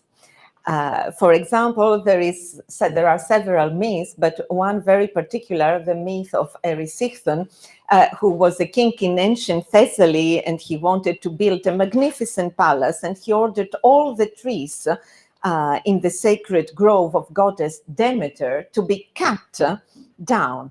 So the goddess Demeter, who was the goddess of Mother Earth, the goddess of harvest and agriculture and crops, became very angry, of course.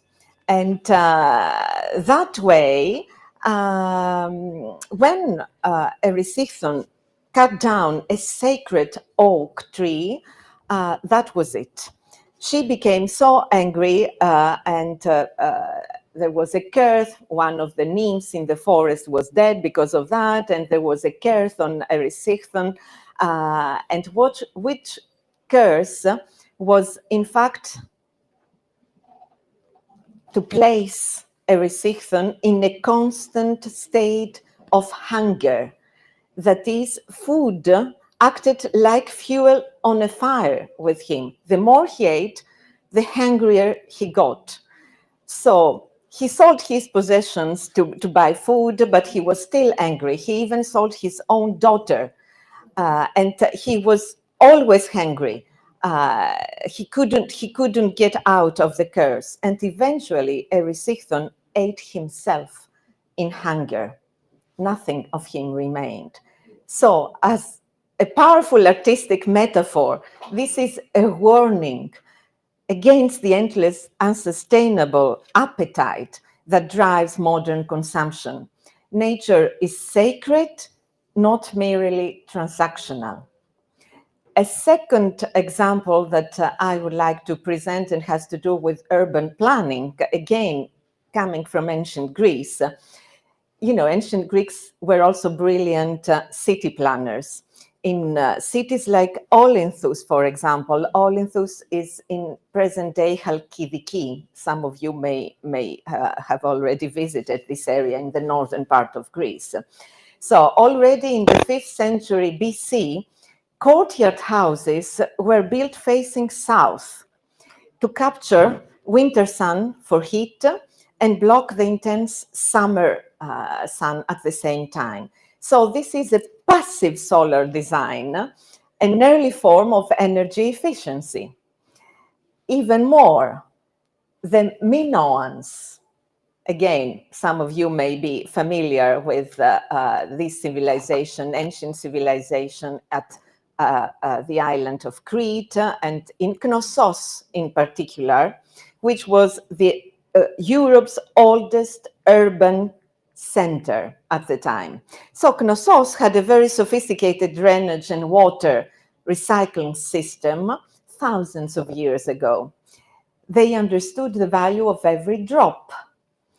So our modern urban art projects can emphasize this ingenuity, using recycled materials, promoting passive design, and accounting for the scarcity of water.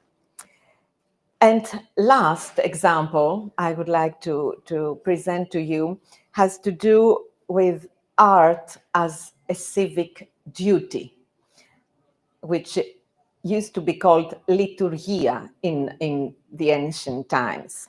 So in ancient Athens, wealthy citizens often funded public services and cultural events.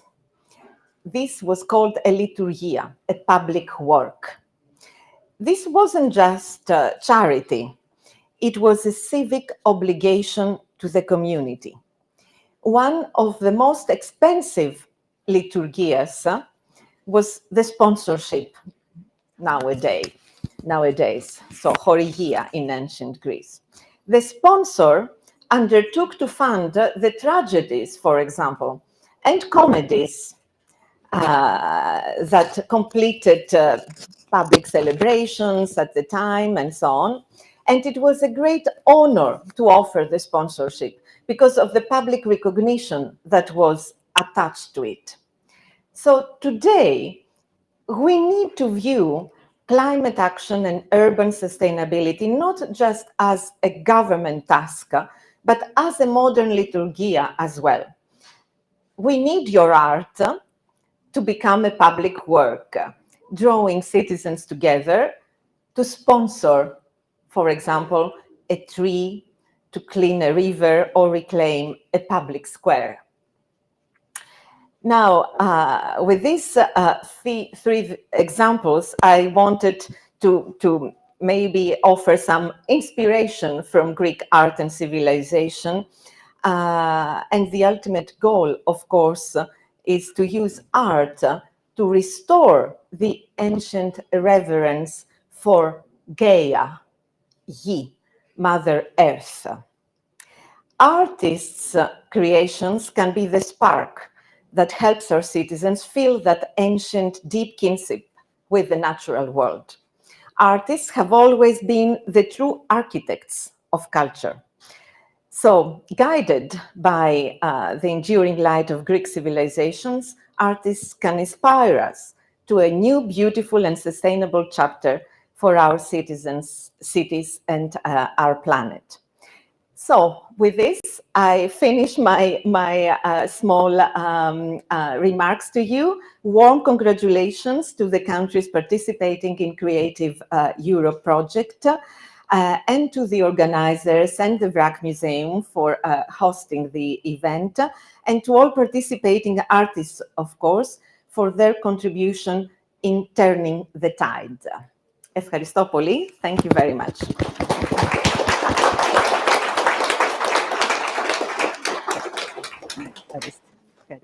Thank you.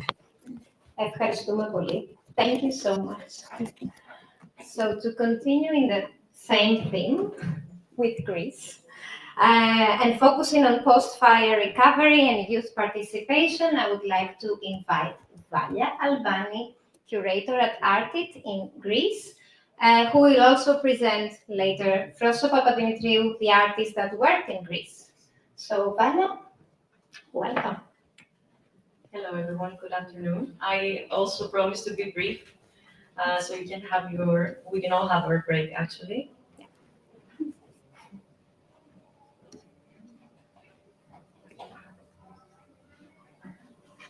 Thank you, Hannah. So, hello everyone, I'm Valia Pani, I'm the community manager of Artit and also the local curator for Greece for Turning the Tide.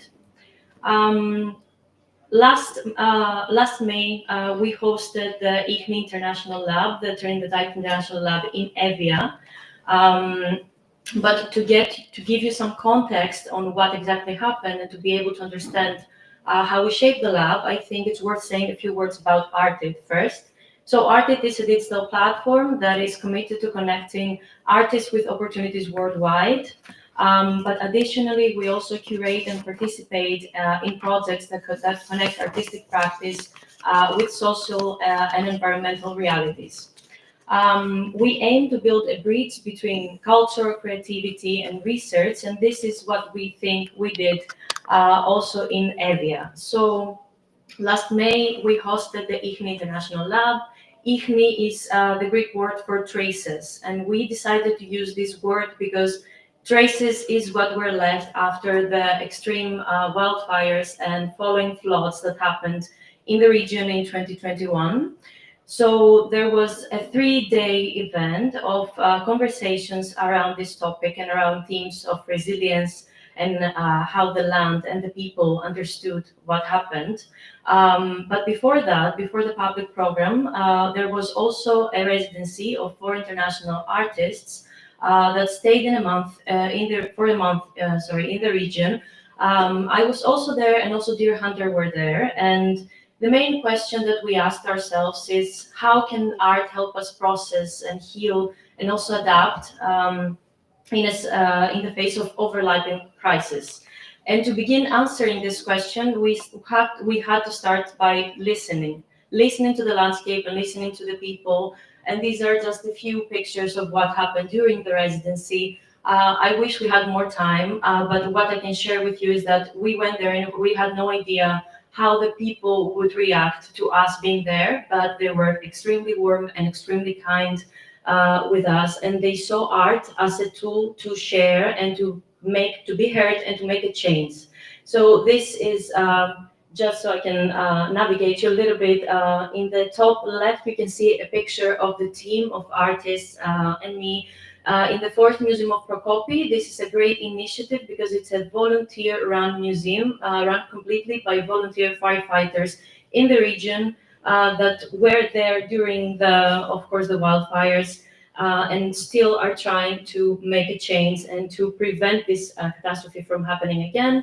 This is also some pictures from the 3-day program, from the conversations and from the artistic presentations. And here, sorry, there was another slide, but maybe I skipped it, but it's okay. You can see the full list of participating artists in the Turning the Tide website, and we can, of course, discuss more if you want. But what I wanted to also point out is that in this round, we decided to blend local and international labs.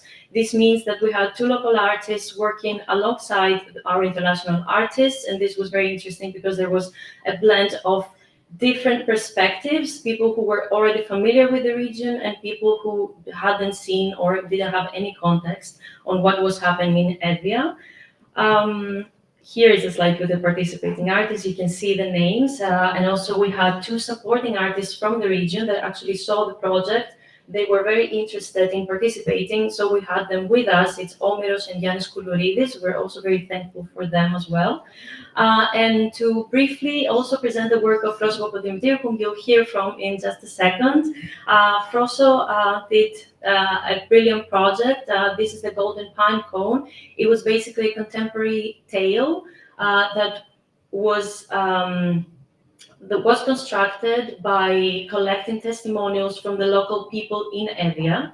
I think it's very powerful because Froso shows us that in the simplest ways we can say the hardest truths, and I'm sure that she will say a few more things about this in the next moments. And also she created this lovely artwork as well with the children of the villages of Evia, with the participation of the children. And I just want to end this presentation with a quote by Olivia Lane from Funny Weather, Art in an Emergency. Art is a form of resistance and repair, an antidote to the chaos and destructiveness of our times. This is a picture that was actually taken in Evia during a field trip. You can see the blooming poppies alongside the fire landscape, and I think it's very powerful, and it, in my opinion, shows exactly what we're trying to do here, to heal through art and to see how the next day can look like. So with that being said, I will hand it over to Frosso so she can tell a bit more about her practice. Thank you very much.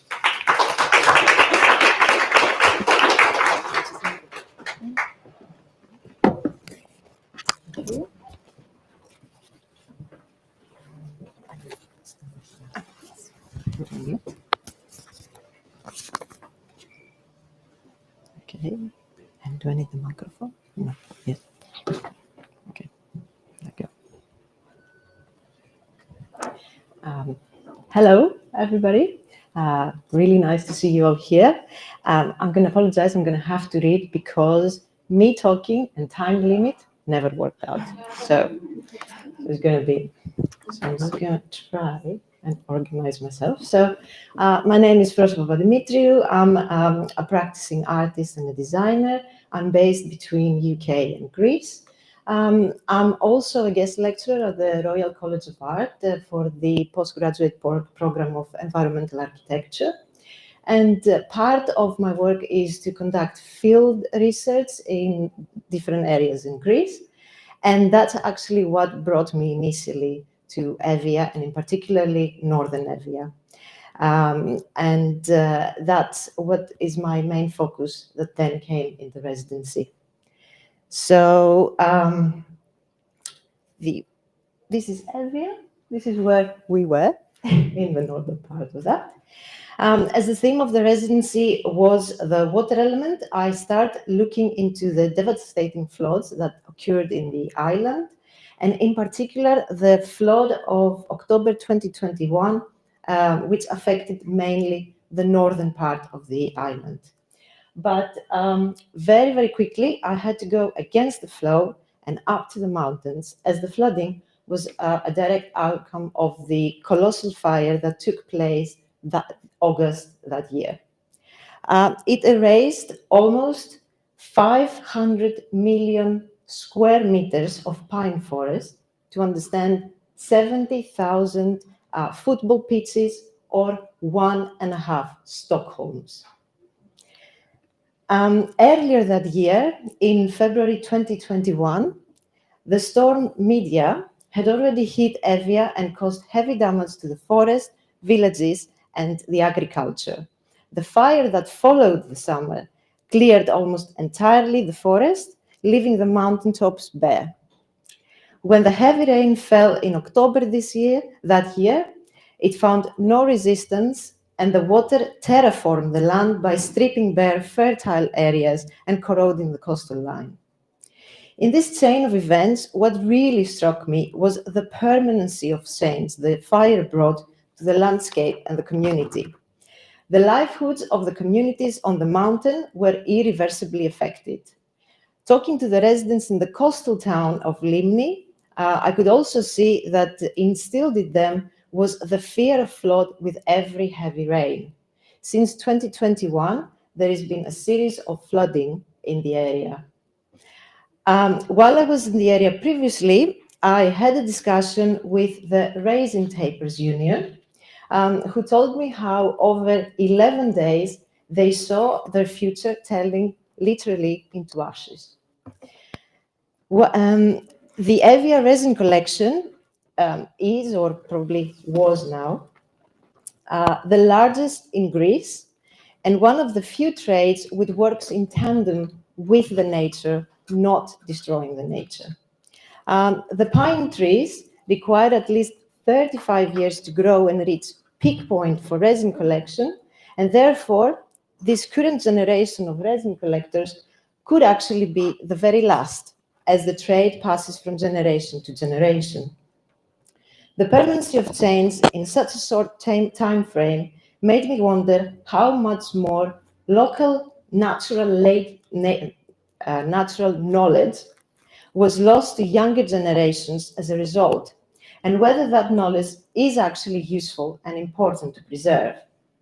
I decided to work with 3 villages that were affected by all 3 phenomena.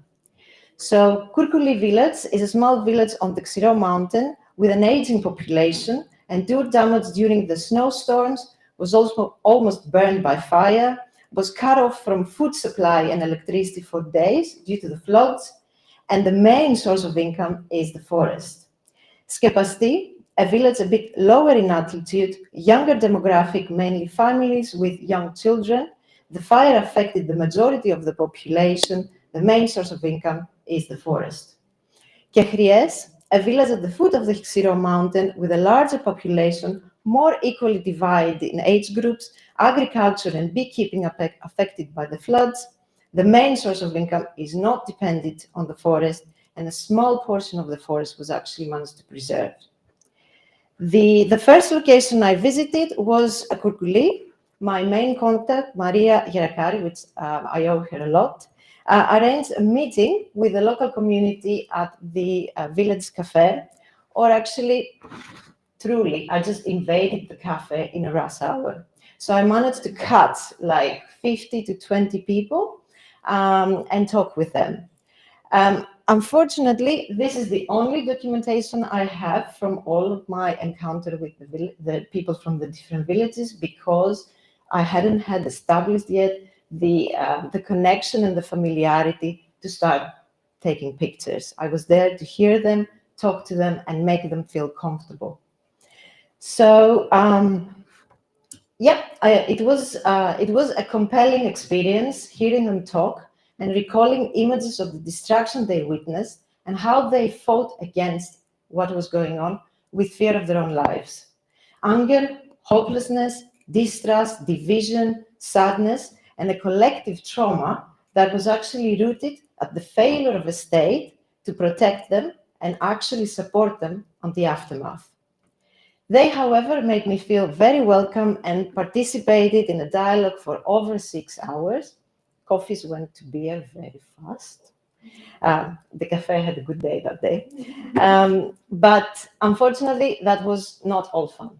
And things got heated at times, ending with a quarrel between the mayor and one of the resin collectors.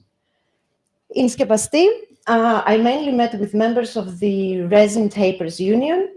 There was a very different climate, as the union managed to stand together and force the government to create new paid positions for forest clearance and protection for all affected resin collectors, instead of the government giving it out to private companies. Although there was a more hopeful and feisty atmosphere, same feeling of injustice, exhaustion, and fear for the future underline all their words. In Kehries, I managed to meet locals in the cafe. As you see, I'm just invading their spaces. I cut them after an Easter church mass. This time, the demographic was mainly women, mothers, sisters, aunties, that they were there. They explained to me that although the forest isn't the primary source of income in the area, the sentence of its loss was affecting everybody, because the forest was part of their everyday life and their local identity. While talking about natural knowledge, they had many fond memories of grandmothers and great-grandmothers collecting herbs from the forest, mushroom picking, and so on. But unfortunately, since the knowledge is just passed down from generation to generation, is not recorded, it was actually painful to see the realizations that they could no longer relay that to their children. They described to me how the children were asking why this has happened, and how parents were actually unable to find the words to explain it. It was an emotional moment for them, recalling some of the responses from the children during and after the events. Around the area, there are still signs with the date of the fire and taglines that they say, "I will never forget." They told me that as a response to what happened, the kids had taken to themselves to protect the remaining forest by clearing it and by telling off anybody who would litter the forest. It wasn't just knowledge that was lost, it was a way of life. At that point, I decided to speak with the children. I wanted to understand their perspective. How did they interpret what happened, and what were their thoughts 4 years after? With the help of Maria Gheracari and Teresa Closotira, which again I owe a lot, I organized 4 different children's art workshops, 2 in Curculus and 2 in Kechries, as the kids from Skepasti, they go to school in Kechries as well. They don't have a school. There is only one school in the area. So during the workshops, I asked the children to draw for me their most fond memory of the forest. While the children were drawing, we started talking about the forest, what happened there, their future plans, and how they spent their time in nature. It was beautiful and yet sad to see how these kids are so naturally connected from the beginning with nature, and how this is actually educated out of them when they grow up. When I asked them about the future plans, the response was that although it was very sad to them to leave nature and that they would miss it so much, they would have to move to the cities to find opportunities for work. In their drawings, I could clearly see the trauma and confusion from what they witnessed.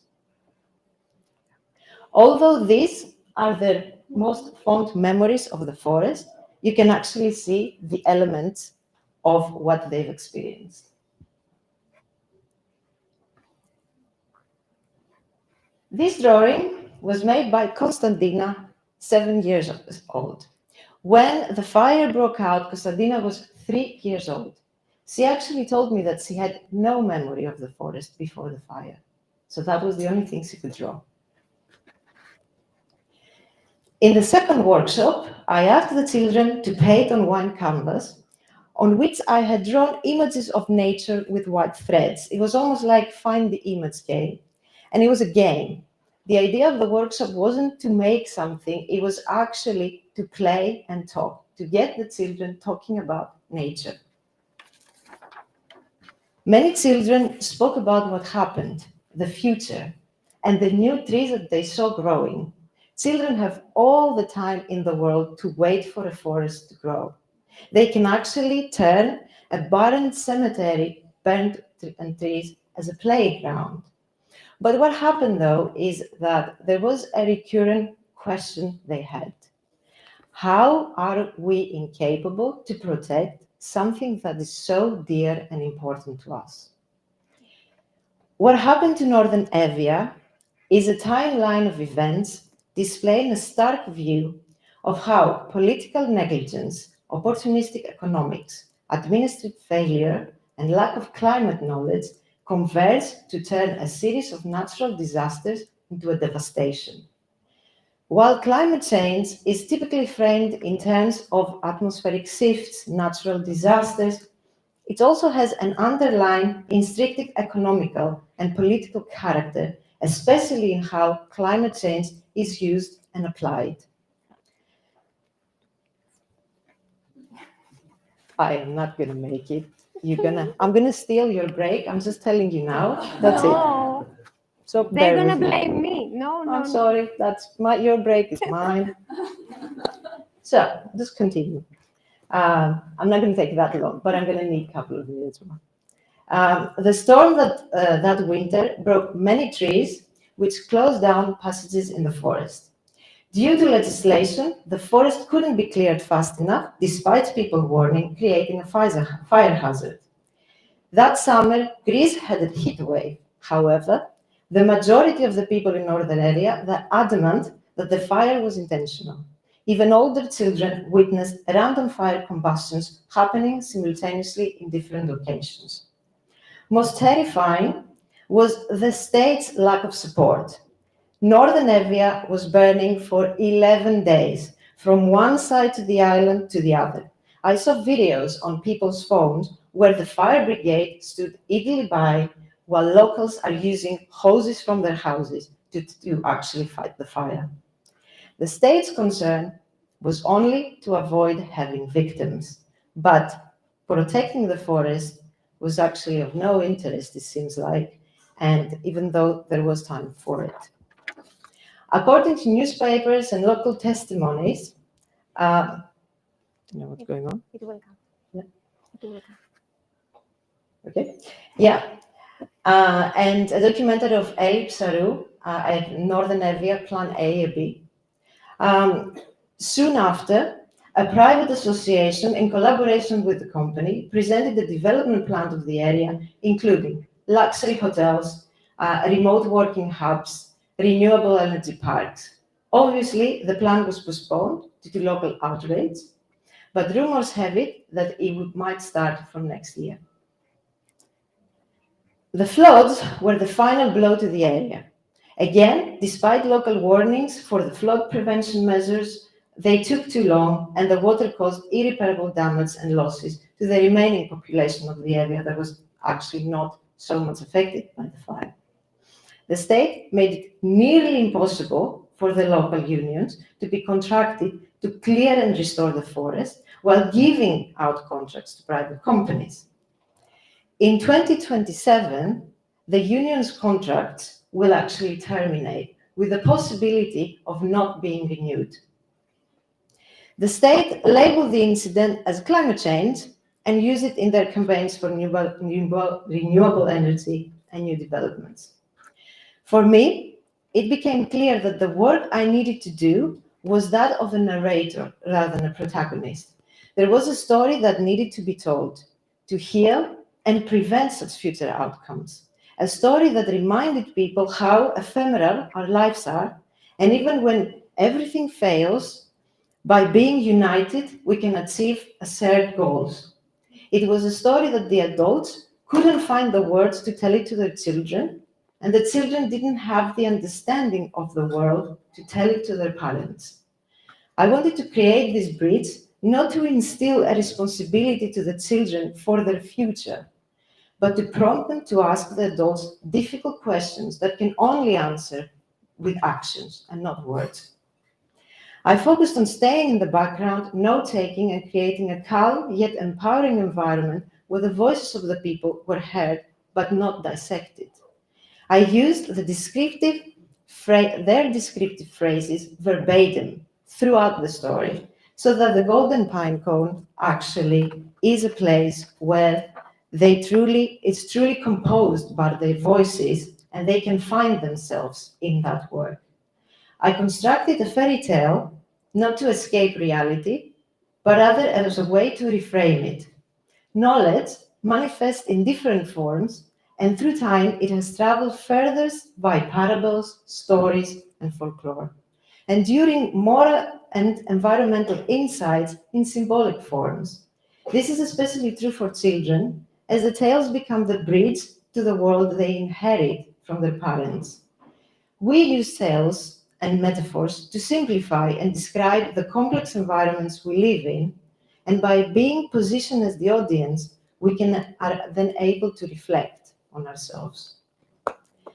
Once the book was ready, and I'm just finishing. So we need to finish, yes. I'm just gonna, so this, because this is the success of that project, and I want to talk about that. I went back, and actually, I showed it to the people because the worth of this project is their reaction, their feedback to what I've done.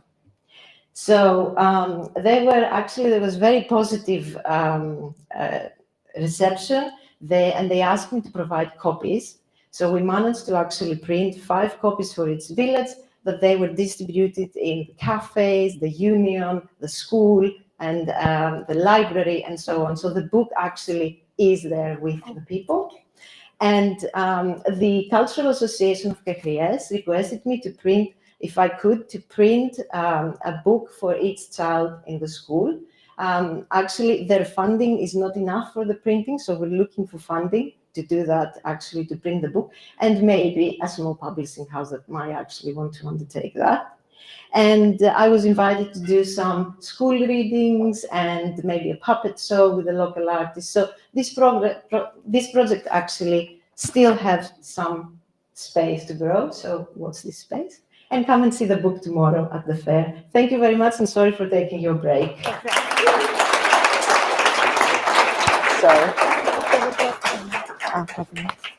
Exactly to my point, I would just like to say and note that tomorrow we have an art fair at Kulturhuset Foyer 3, So you will see all the artists today and even more, 15 artists there exhibiting what they have done for Turning the Tide. So you're all welcome there. We start at 11, finish at 1, and then it's going to be the conference part after 1.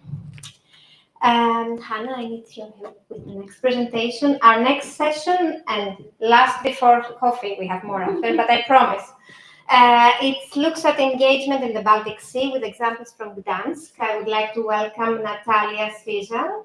Natalia was supposed to be here with the artist Bartosz Szyniak, but unfortunately he couldn't be with us today. So Natalia will say a few words about his work too. Thank you, Natalia. Thanks. Hello, I'm Natalia Zvon from the Urban Cultural Institute. And sorry, I forgot that.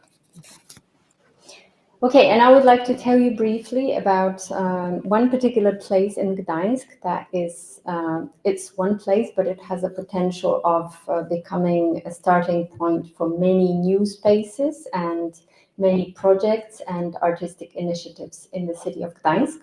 We, as the Urban Culture Institute, also discovered it and use it for actually Turning the Tide residency.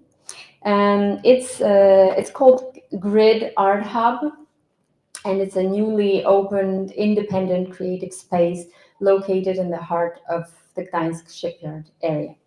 Gdańsk shipyard area is a very lively place, but this particular initiative was only opened at the end of June this year. It aims at being a year-round third space for artists and for creative sector, as well as inhabitants of Gdańsk and visitors from outside. It is designed as a space for artistic, cultural, and creative practices.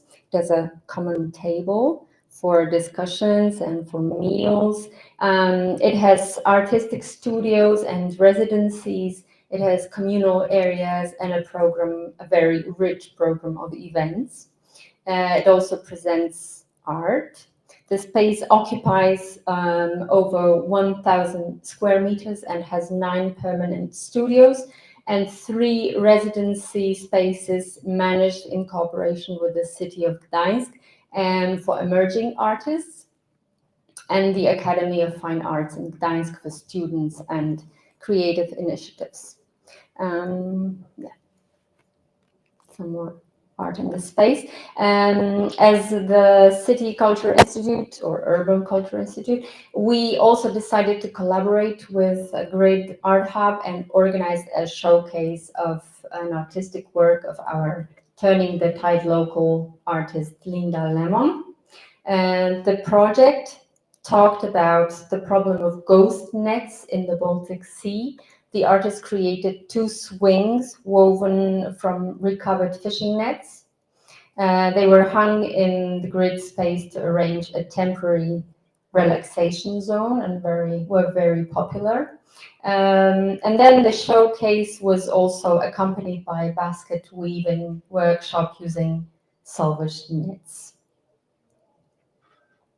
And the second space that I want to tell you about is called Huba. And Huba in English, oh, something happened here. Huba is a polypore, which is like a mushroom that grows on trees. Okay, so Huba is a center for ecological education and circular economy experimentation. It is actually organized within the Grid Art Hub. It's connected together, and it functions as a living laboratory, a green community-oriented space for workshops and educational activities. For example, they aim to compost bio waste from the restaurants that are nearby, and our delegation actually visited those restaurants. They organize different ecological workshops and promote circular design and eco systems.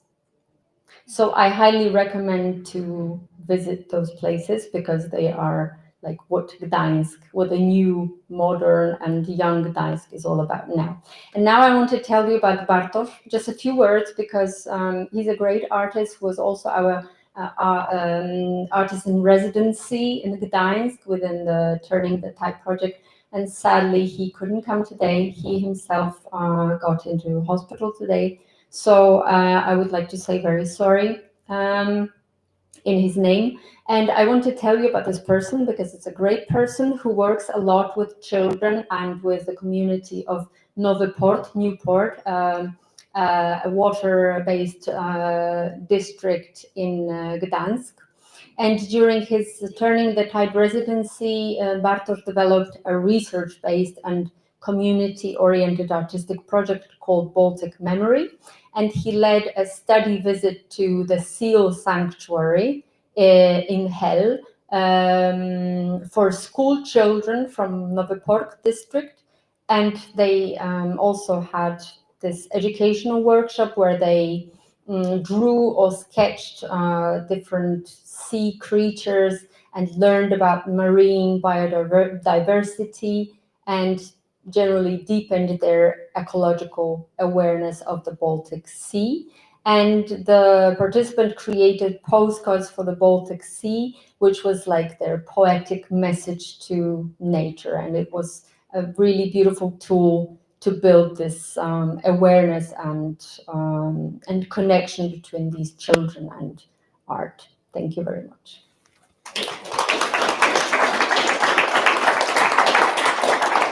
Oh, sorry, not this one. Thank you so much, Natalia. And now we have more. No, we don't. Now it's time for the break, and we have a half an hour, and I'll give you 2 more minutes, I promise. 32 minutes, a coffee break. Thank you so much.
We have many seats on the front row, so you can come in front if you would like. After our break, we hear about good practices in social engagement from Scotland. I would like to welcome Dr. Liz Gardiner, cultural planner at Fable Vision. Hello. Hello, hello, and thank you very much. And welcome back after that well-earned break. I think we did earn that break, didn't we? Yes. So, yes, I'm from Scotland, and I wanted to use my 15 minutes to share with you some of the impacts that working with Turning the Tide is happening in Scotland. Because you may or may not know that Scotland was dragged out of the European Union by Brexit, and it's now extremely important on all sorts of levels that we remain involved in projects like Turning the Tide, Creative Europe funded projects. And what we are doing in Scotland is using the involvement in Creative Europe and in Turning the Tide to lever funding and prestige at home for the arguments that the artists are making here. Socially engaged artists tackling climate change. We in Scotland have been working in the field of socially engaged practice for decades. We are quite internationally known, so it's almost taken for granted that the quality of the art will be very high. And it's kind of what we do next, those acupuncture points that happen when socially engaged artists are working in community contexts, engaging with people, inspiring conversations.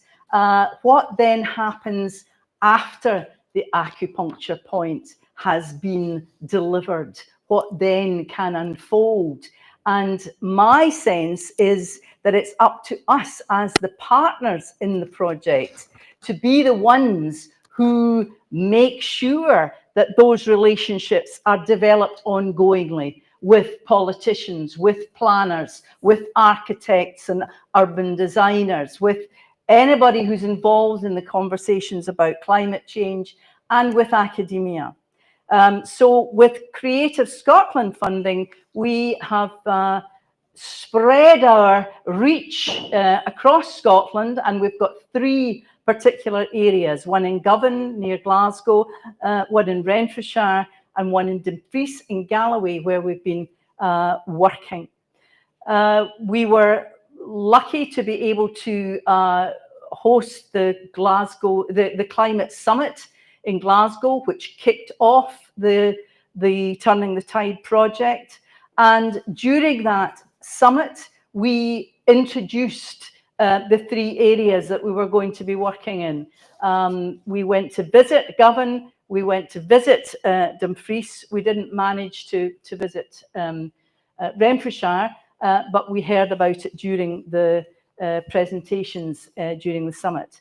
In Govan, we uncovered the story of the Govan graving docks and the struggle to maintain a public ownership of the docks, or to retain public ownership of the docks, and the local activists who are working there. We went on a field trip to Dumfries, and we heard about the problems of the flooding of the River Nith, where the showman community have their fairgrounds on the banks of the Nith, and how they are displaced when those floods happen, and how it's actually the local authority that their flood planning has actually caused the problems for the show people. And we hosted, for Turning the Tide, 3 learning webinars in conjunction with UWS, the University of the West of Scotland, with the Climate for Culture in Scotland, which is the national body that looks at the role of artists in changing narratives around climate change. They used to be called Creative Carbon Scotland. And the Robert Gordon University in Aberdeen. So the role of those other bodies, the academics and the national body for climate change, as well as local networks and local climate action groups. Those groups we involved in the project right from the outset in order to try and maximise the impact. So we've had embedded artist residencies in those Scottish regions of Govan and Dumfries and Renfrewshire, but we haven't initiated new programmes. What we've tried to do is work with artists like Jamie Wardrop, for example, in Renfrewshire, who are already working in the area of both engagement with communities and in narratives around climate change, to enhance what they're already doing, to raise the profile of what they're already doing, and to make introductions between those artists and their local authorities, their planning departments, to try and maximise the impact.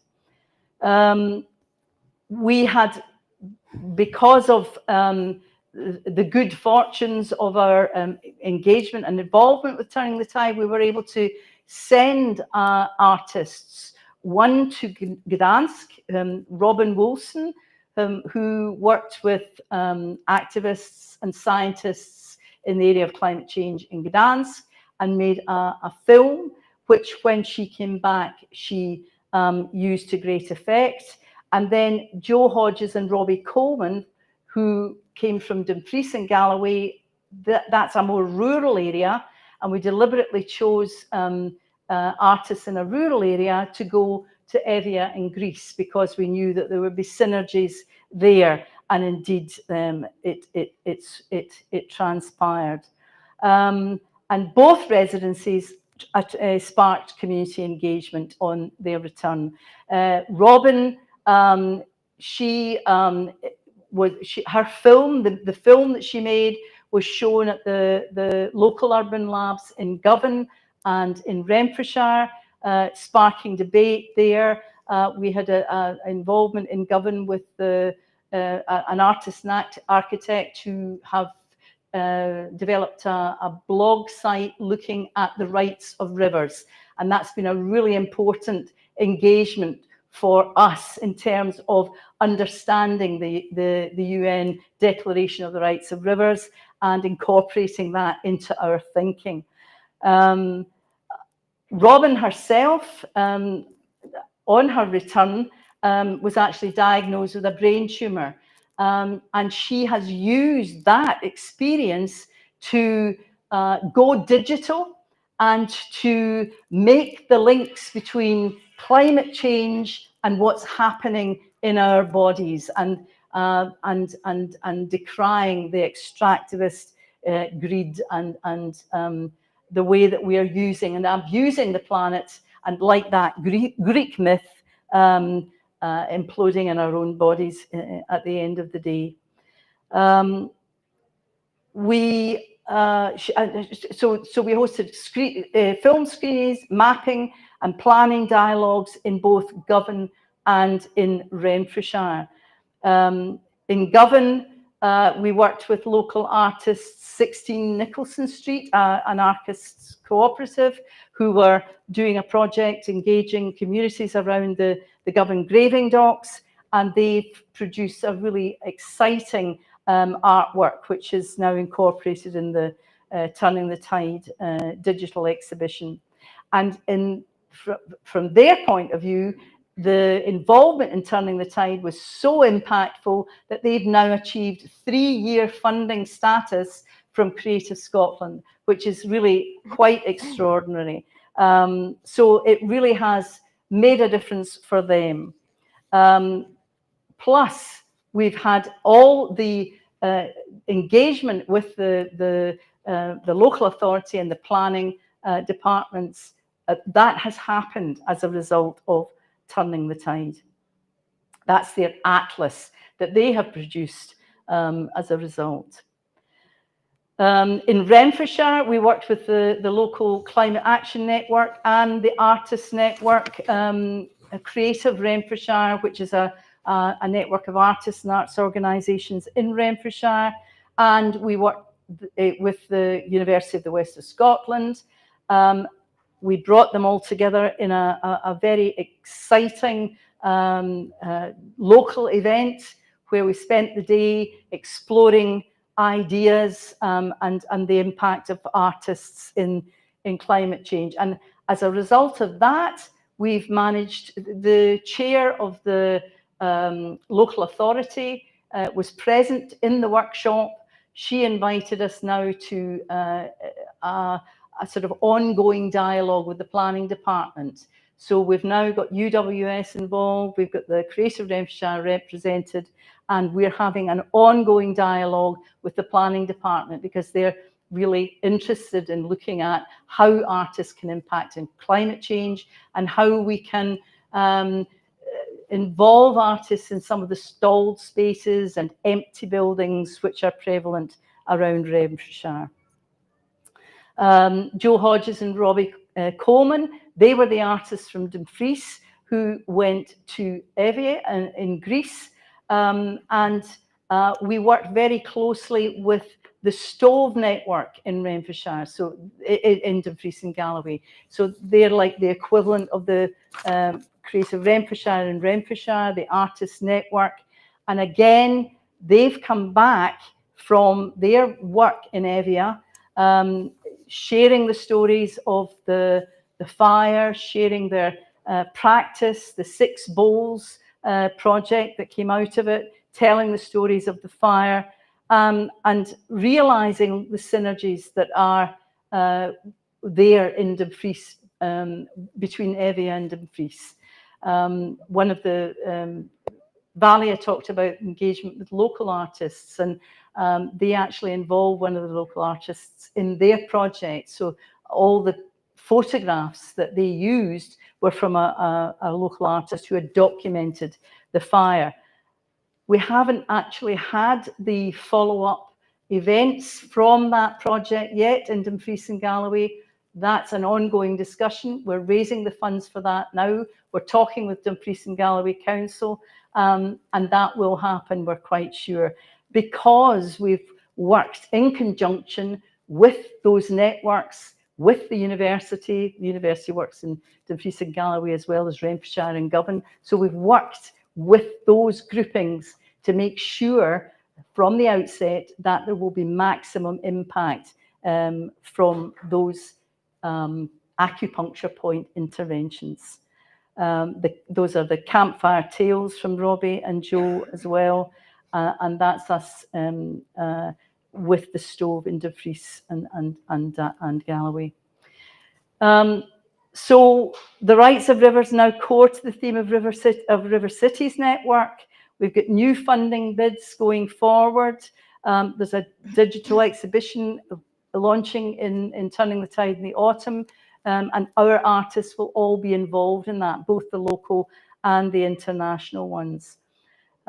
So I don't know if it's a model of good practice, but it's certainly a model of socially engaged practice and how we can use those events and artistic interventions to engage closely with local authorities and planners ongoingly in a way that actually makes a difference in the longer term. Thank you.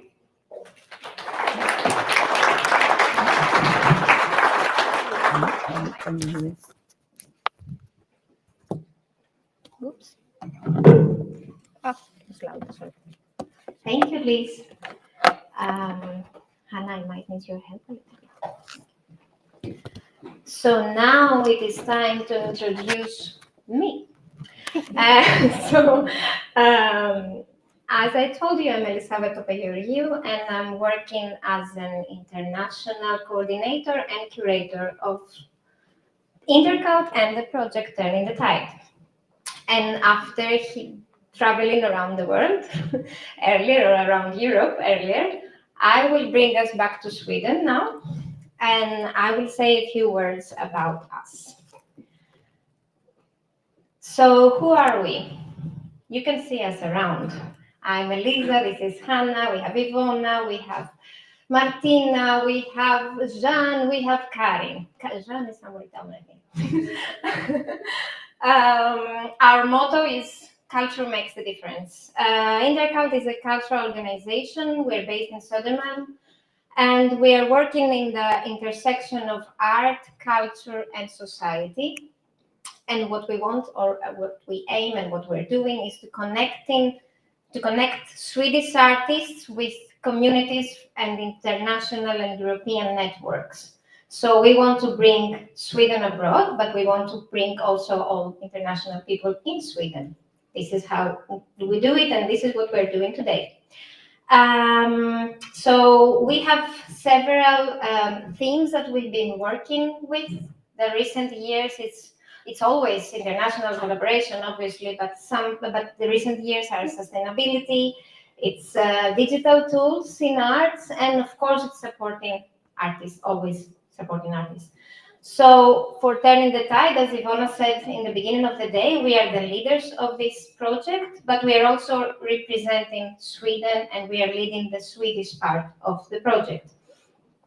So let's go to see what is our focus. Of course, it's Stockholm's waterfront. We're speaking about water and climate, and it's all about how nature meets urban cities.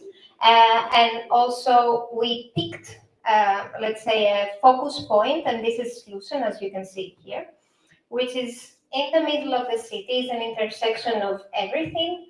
And it's also a meeting point, a passing by point, and again, of course, it has the floodgates that were mentioned earlier that separate salty Baltic Sea with sweet drinking water Lake Mälaren. So this is what we were doing during those 2 years until now, and our point is to bring together, as we are doing today, tomorrow, and the day after tomorrow, artists, scientists, policymakers, and citizens, and just to think of how can creativity reshape our relationship with water and climate. Why do we do that? Because we feel like the art can help with climate engagement. Art can be the catalyst. Through the art, we can make the personal, we can make everything personal and emotional and accessible. So climate change can really touch upon us and understand what we want to do in the future. So we want to turn public spaces into sites for climate dialogue, and we want to transfer spectators into active participants and create shared experience, because this is what it stays after, and this is what we think afterwards. I would like to introduce you to my children, Amelia and Konstantinos is there, watching Tinas Eskilsson, our local artist, Magic Water Drop. And of course, we have ongoing realities here, Maria Andrea Pitai and Vladi, that I'm going to speak later about them. So our focus is collaboration again and again. And we see how the international dimension of its project inspires people also locally. And when our communities see what is happening in Austria, in Poland, in Greece, in Scotland, it opens new possibilities, it strengthens relations and solidarity. And this is what we want to do. So as Ivona said, we have 42 artists involved in this 3-year-old project, and us at Intercult are welcoming and engaging 10 artists. 2 of those artists went international, and we have Katarzyna Piorek. I hope that I pronounced it correctly. She is based in Sweden. She's Polish, but she's based in Sweden many, many years, and she went to Gdansk, and this is her presentation on after her international residency, focused on water and the relationship that we have with water and the symbolism, and creating video art installations at CCI. And then we have Zoe Latidis. She is a dance artist and a mime artist, and she made a beautiful performance on the river, on the water of Evia. Well, she actually expressed all the trauma that all the people of Evia experienced. And now we're going to our local artists. We have Tina Eskilsson. Tina is making art installations, and she's focusing on connection with the water. We have Ongoing Realities, a duo that is performing as duo. They're also working with technology, and they made a wonderful performance at Vattentorget in Slussen when it was just opened around summer 2024. Maria Andrea Robitaille, she has also a big performance tomorrow, you shouldn't miss it. That integrates circus artists with sustainable practice. She's also a researcher. Ludmila Kristesova, which makes really catchy, let's say, she made a really catchy Instagram, let's say, video, and she's engaging community in very collaborative but also very creative ways. We have Vladi, that he has worked with artistic urban acupuncture. You can see his work also. I will say more about that. Small details in the city, very wonderful small installations that affects people and create thoughts, let's say, change behaviors maybe. And Aya, who is also focusing on youth and mural art, where she worked together with local young groups of people creating local and creating murals and inviting people to think and paint together. Right now, we have the Swedish artists in residencies, Jonna Bolamers and Agnieszka Sobierska. They are actually showcasing their work at Stadsgårdsterminalen this Friday at 7, entrance E. You're all welcome. So they are working site-specific in Stadsgårdsterminalen at the big, for those who don't know, the big cultural hub in the middle of Slussen. It's the very big house that used to be the boat station. So they're exhibiting inside. Jonna is a mural artist and Agnieszka is an architect, and she's working with visual arts. She has created this fantastic, I have seen it, window foil art, but also a painting on the other side, and they're waiting for you. And now it's time to introduce you our two people that came from abroad here, and they just ended their international residency. So there are two people, obviously. We have Gisela Stigler, and we have Selina Pchiklek, something like that. You will say that yourself. I'm very good in Polish. So I would like to invite first Gisela. Is Gisela here? Where are you? Come here.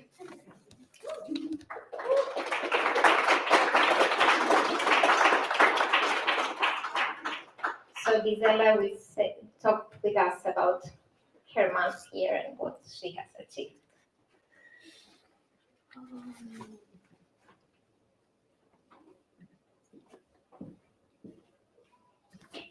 Do you want me to be here in Chile? I could do it by myself. Hello, everybody. I'm Gisela Stigler from Austria, and I'm glad to present my work for Turning the Tide. It is called a boy sculpture. It is a sculpture in water.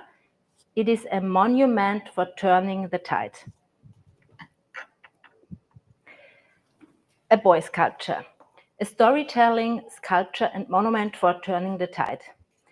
The sculpture will be anchored in Slussen as interface for urban infrastructure, interface for water. As you all know, fresh water and salt water meets, as we heard today, very interesting performance from the government of this from Slussen, and it is a breaking point for the future.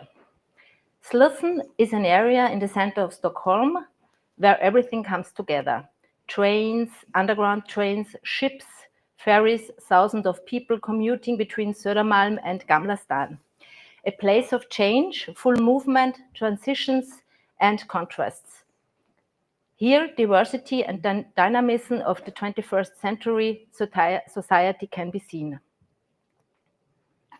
The central idea of this culture, the form is an axis. It gives the place a center. The column represents an essential anchor point in my own artistical work. It stands for democracy and for humanity itself. The boy column in Slussen is the anchor point of democracy and a visible monument for turning the tide. I think this is somehow necessary to give all these complex ideas out, that not just a bubble sees or hears the ideas and the science movements, although that you see it outside. So the normal people and everybody who's not so much into it can see it immediately. It floats in the water, but unlike Atlantis, it does not sink. Design and symbolism. The sculpture is 4 meters high from the water level and goes down 4 meters. The rings that pierces the shaft contradicts its heroic uprightness. It is a sign of resistance. And you could build the column like endless, like a turn and a ring. You could build it like the Brancusi sculpture in Romania. It is a eternity sculpture. And violet is an artificial color that somehow integrates with the water and gives it also a contrast. And furthermore, violet does not compete with maritime boys. The sculpture as a boy, the sculpture is mounted on a buoy. It swings with the water level. You can literally dock on the buoy sculpture, boats, floating people, dreams, ideas. And to communicate, you could also bring some QR code to bring all the projects of turning the tide through. You could communicate through this QR code. And the sculpture also becomes a measuring stand, an indicator of the situation we find ourselves in. The implementation. I have selected two possible locations for the sculpture, one nearby Gamla stan and one in the no man's land between these two bridges. And the sculpture will be constructed in Austria from metal, galvanized and powder coated. It will be placed on a buoy built by a Swedish company and anchored to the seabed with a concrete block. It's quite deep inside, as we heard today, so it will work. Here are these two possible positions.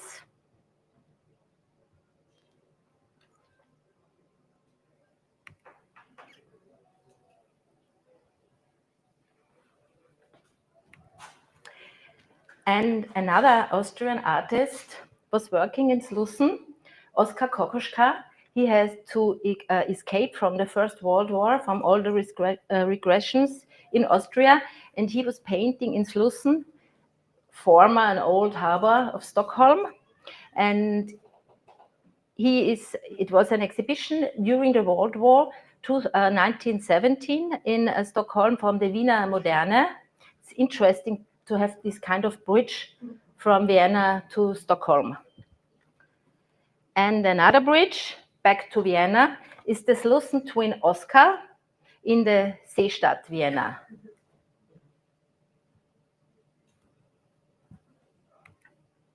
I will show you some reference projects, what I did outside.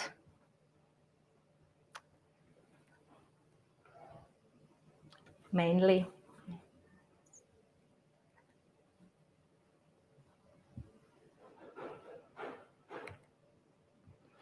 A residency highlight was the trash art workshop with school kids, 12 years old. It is to explore a new way of engagement and ecological transformation through the arts. It was really interesting how quick the children was in the project, and in Austria you say they get außer Rand und Band. There is no explanation in English, it's out of control, but this is not true also.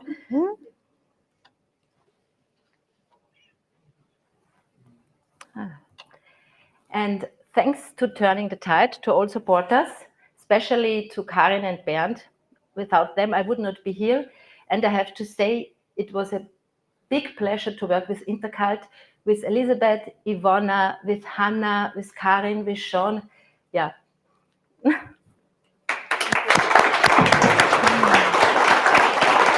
you. Maybe we have some questions for Gisela? When will it be finished? Sorry? When will it be finished? Yeah, as soon as possible. No, we have to go further with the project. Yes, but in a year or? Yeah, it could be finished in a year if we can start.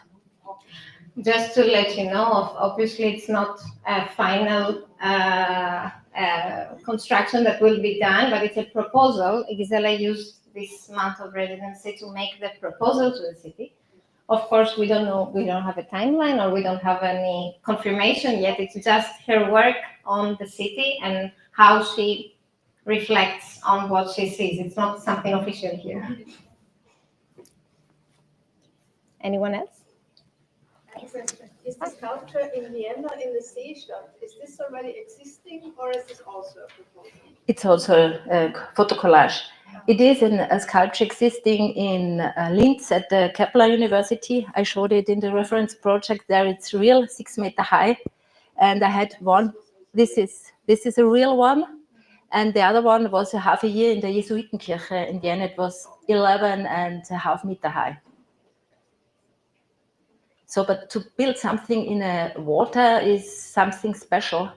So, yeah, it remembers to Atlantis and to everything, to the losing culture, and we have it so deeply in us, this form.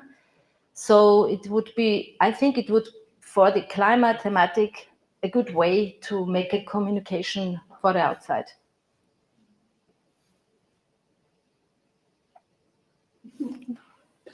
Any other questions? No? Okay, then we thank you so much, Thank you. Gisela. Thank you. So now we can continue with Selena. No. Someone help me. Karin, yes, you're my person.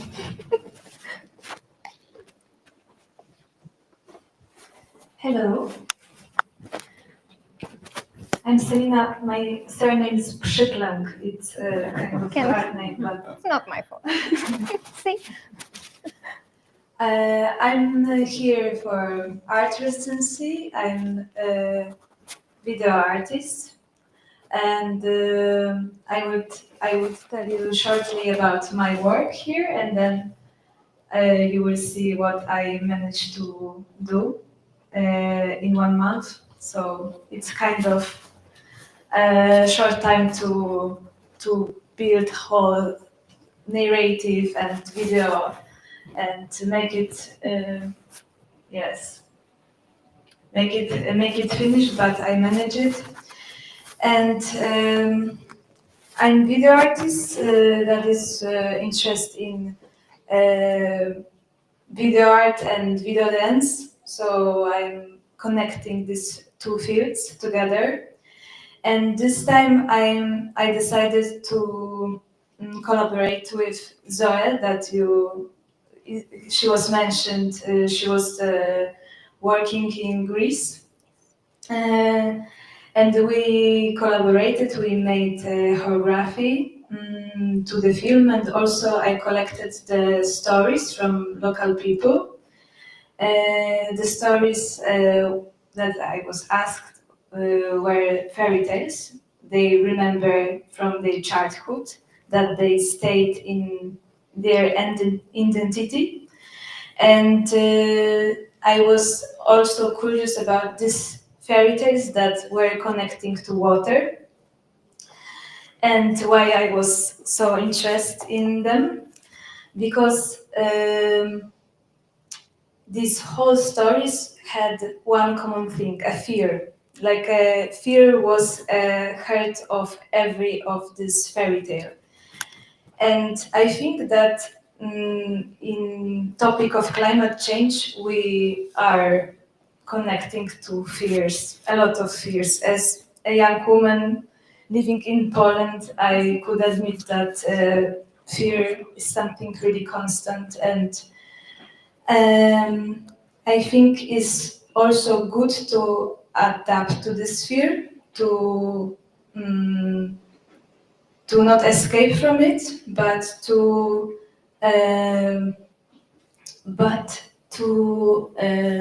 fulfill it and somehow. And when I was a child, and probably we are when we were a child, and we were scared from something, someone would tell us some story, and this fear becomes smaller.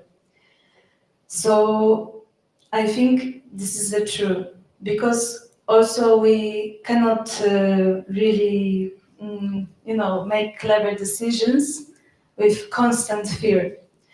And I would say also one interesting story about myself, because I'm working also as a film editor, and I used to work in television. So I know how mass media and how to create a message of fear and panic. And it's profitable because, people that are making these stories are based on sensation than on real facts. It's more profitable to make more panic attacks or than real stories that could adapt a fear. So that's why I focus on fairy tales from the core of our identity and our childhood fears. And I think it's also a really useful tool for nowadays when we need new narrations. And the stories that I collected here, I put in one story, new one, about current situation in Slussen. And yeah, I could now launch the film, and then maybe we can talk about this.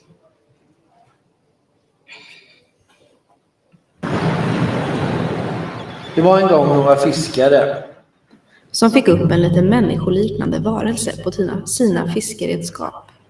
Han var levande och de tog honom med sig hem till Gullholmen och uppfostrade honom. Han blev fiskare och han hade alltid en ovanligt god fisketur. Han lärde också andra fiskare hur de skulle bära sig åt. Häng långkniven i början av backa så får ni mycket fisk, sa han en gång till några fiskare. De gjorde så och fick större fångst än de annars brukade få.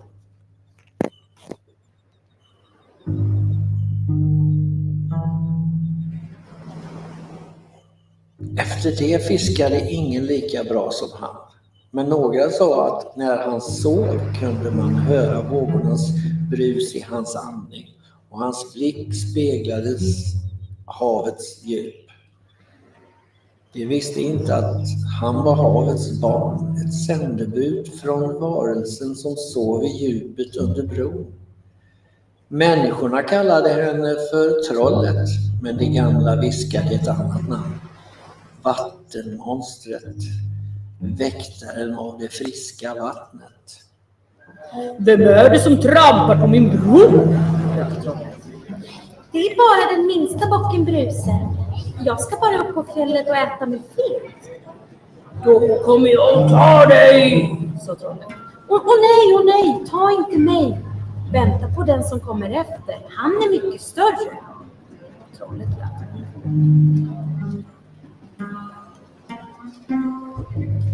Dånade det ibland under bron? Bron dånade som en trumma. Det var monstrets hjärta som slog i tid med tidvattnet. När någon gick över med respekt var havet stilla. När människor började håna och stampa högt, då vaknade trollet.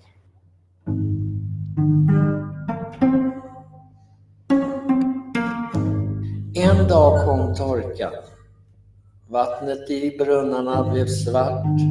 Havet luktade salt och förruttnelse. Pojken från Gullholmen, nu gammal, sa att han måste återvända till havet.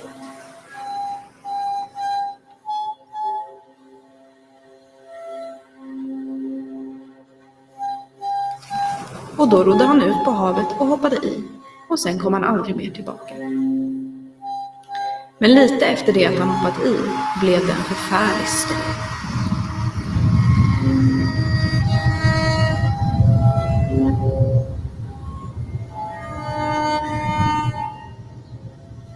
Innan vågorna tog honom helt kom något vitt upp ur djupet.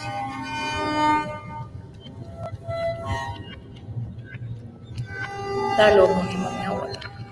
Hennes kropp slungades fram och tillbaka av vågorna. Fiskar åt av hennes hud.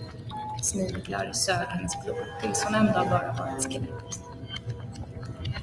En dag kom en ung fiskare från byn. Han var omedveten om att platsen han fiskade på sades vara farlig. Han fick napp på sin krok och började veva upp linan utan att inse att han hade fångat skelettkvinnan. Kroken satt fast i hennes revben. Han vevade upp linan och trodde det var en stor, tung fisk på slutet av linan. Men till sin förvåning upptäckte han skelettkvinnan. Hennes vita ben stack upp över kanten på hans båt. Han började panikartat ro i land för att komma bort från henne. Han hoppade ur båten och började springa genom byn. Men skelettkvinnan satt fortfarande fast på hans krok. Fiskaren flydde, men han kunde inte fly från henne. Till slut samlade han sitt mod och för hon var samma kraft som renar vattnet och andas under bron. Medan han trasslade ut henne ur linan så sjöng han på en sång hans mor hade lärt honom när han var liten.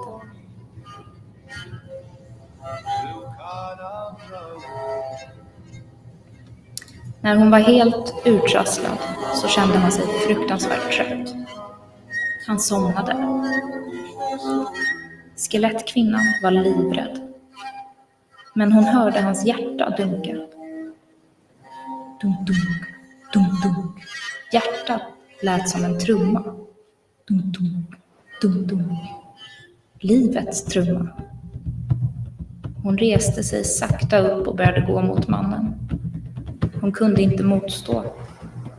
Hon stack ner sin hand genom hans bröstkorg, tog upp hjärtat ur hans kropp och började slå på det som en trumma. Medan hon slog så kände hon hur blodet, huden växte tillbaka. Hennes långa svarta hår, hennes tår, hennes naglar. Hon var en människa igen.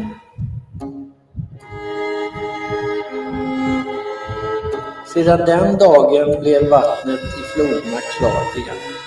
Människor drack, badade och gladdes och glömde återigen vem de hade att tacka för livet. Och när de glömde började monstret växa.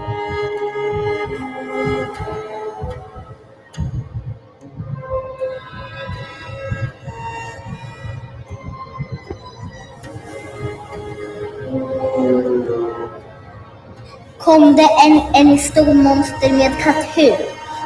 Om den andra kom en jättestor svart orm.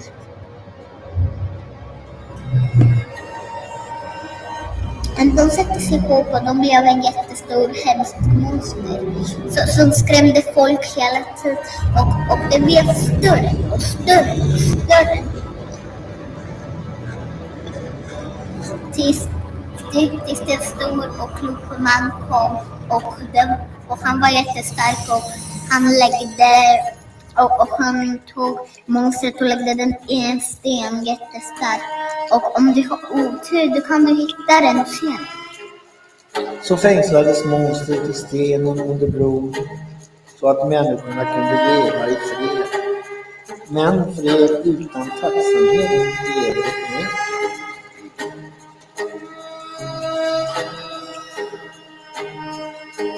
Det började saknas vatten att dricka.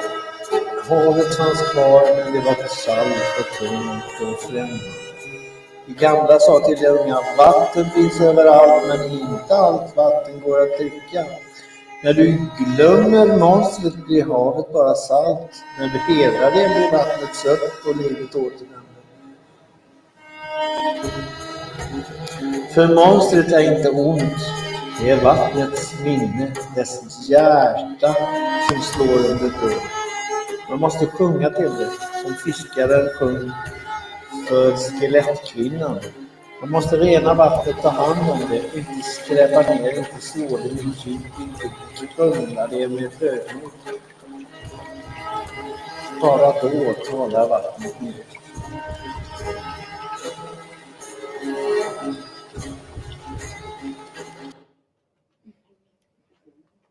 För när monstret tystnar återstår bara den salta tystnaden. Och det finns verkligen inget vatten kvar att dricka.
Where is the microphone?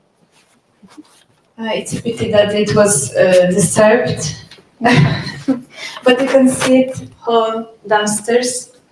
Once again, if you would like to do it. Yeah, maybe not. Don't. I'm not touching anything.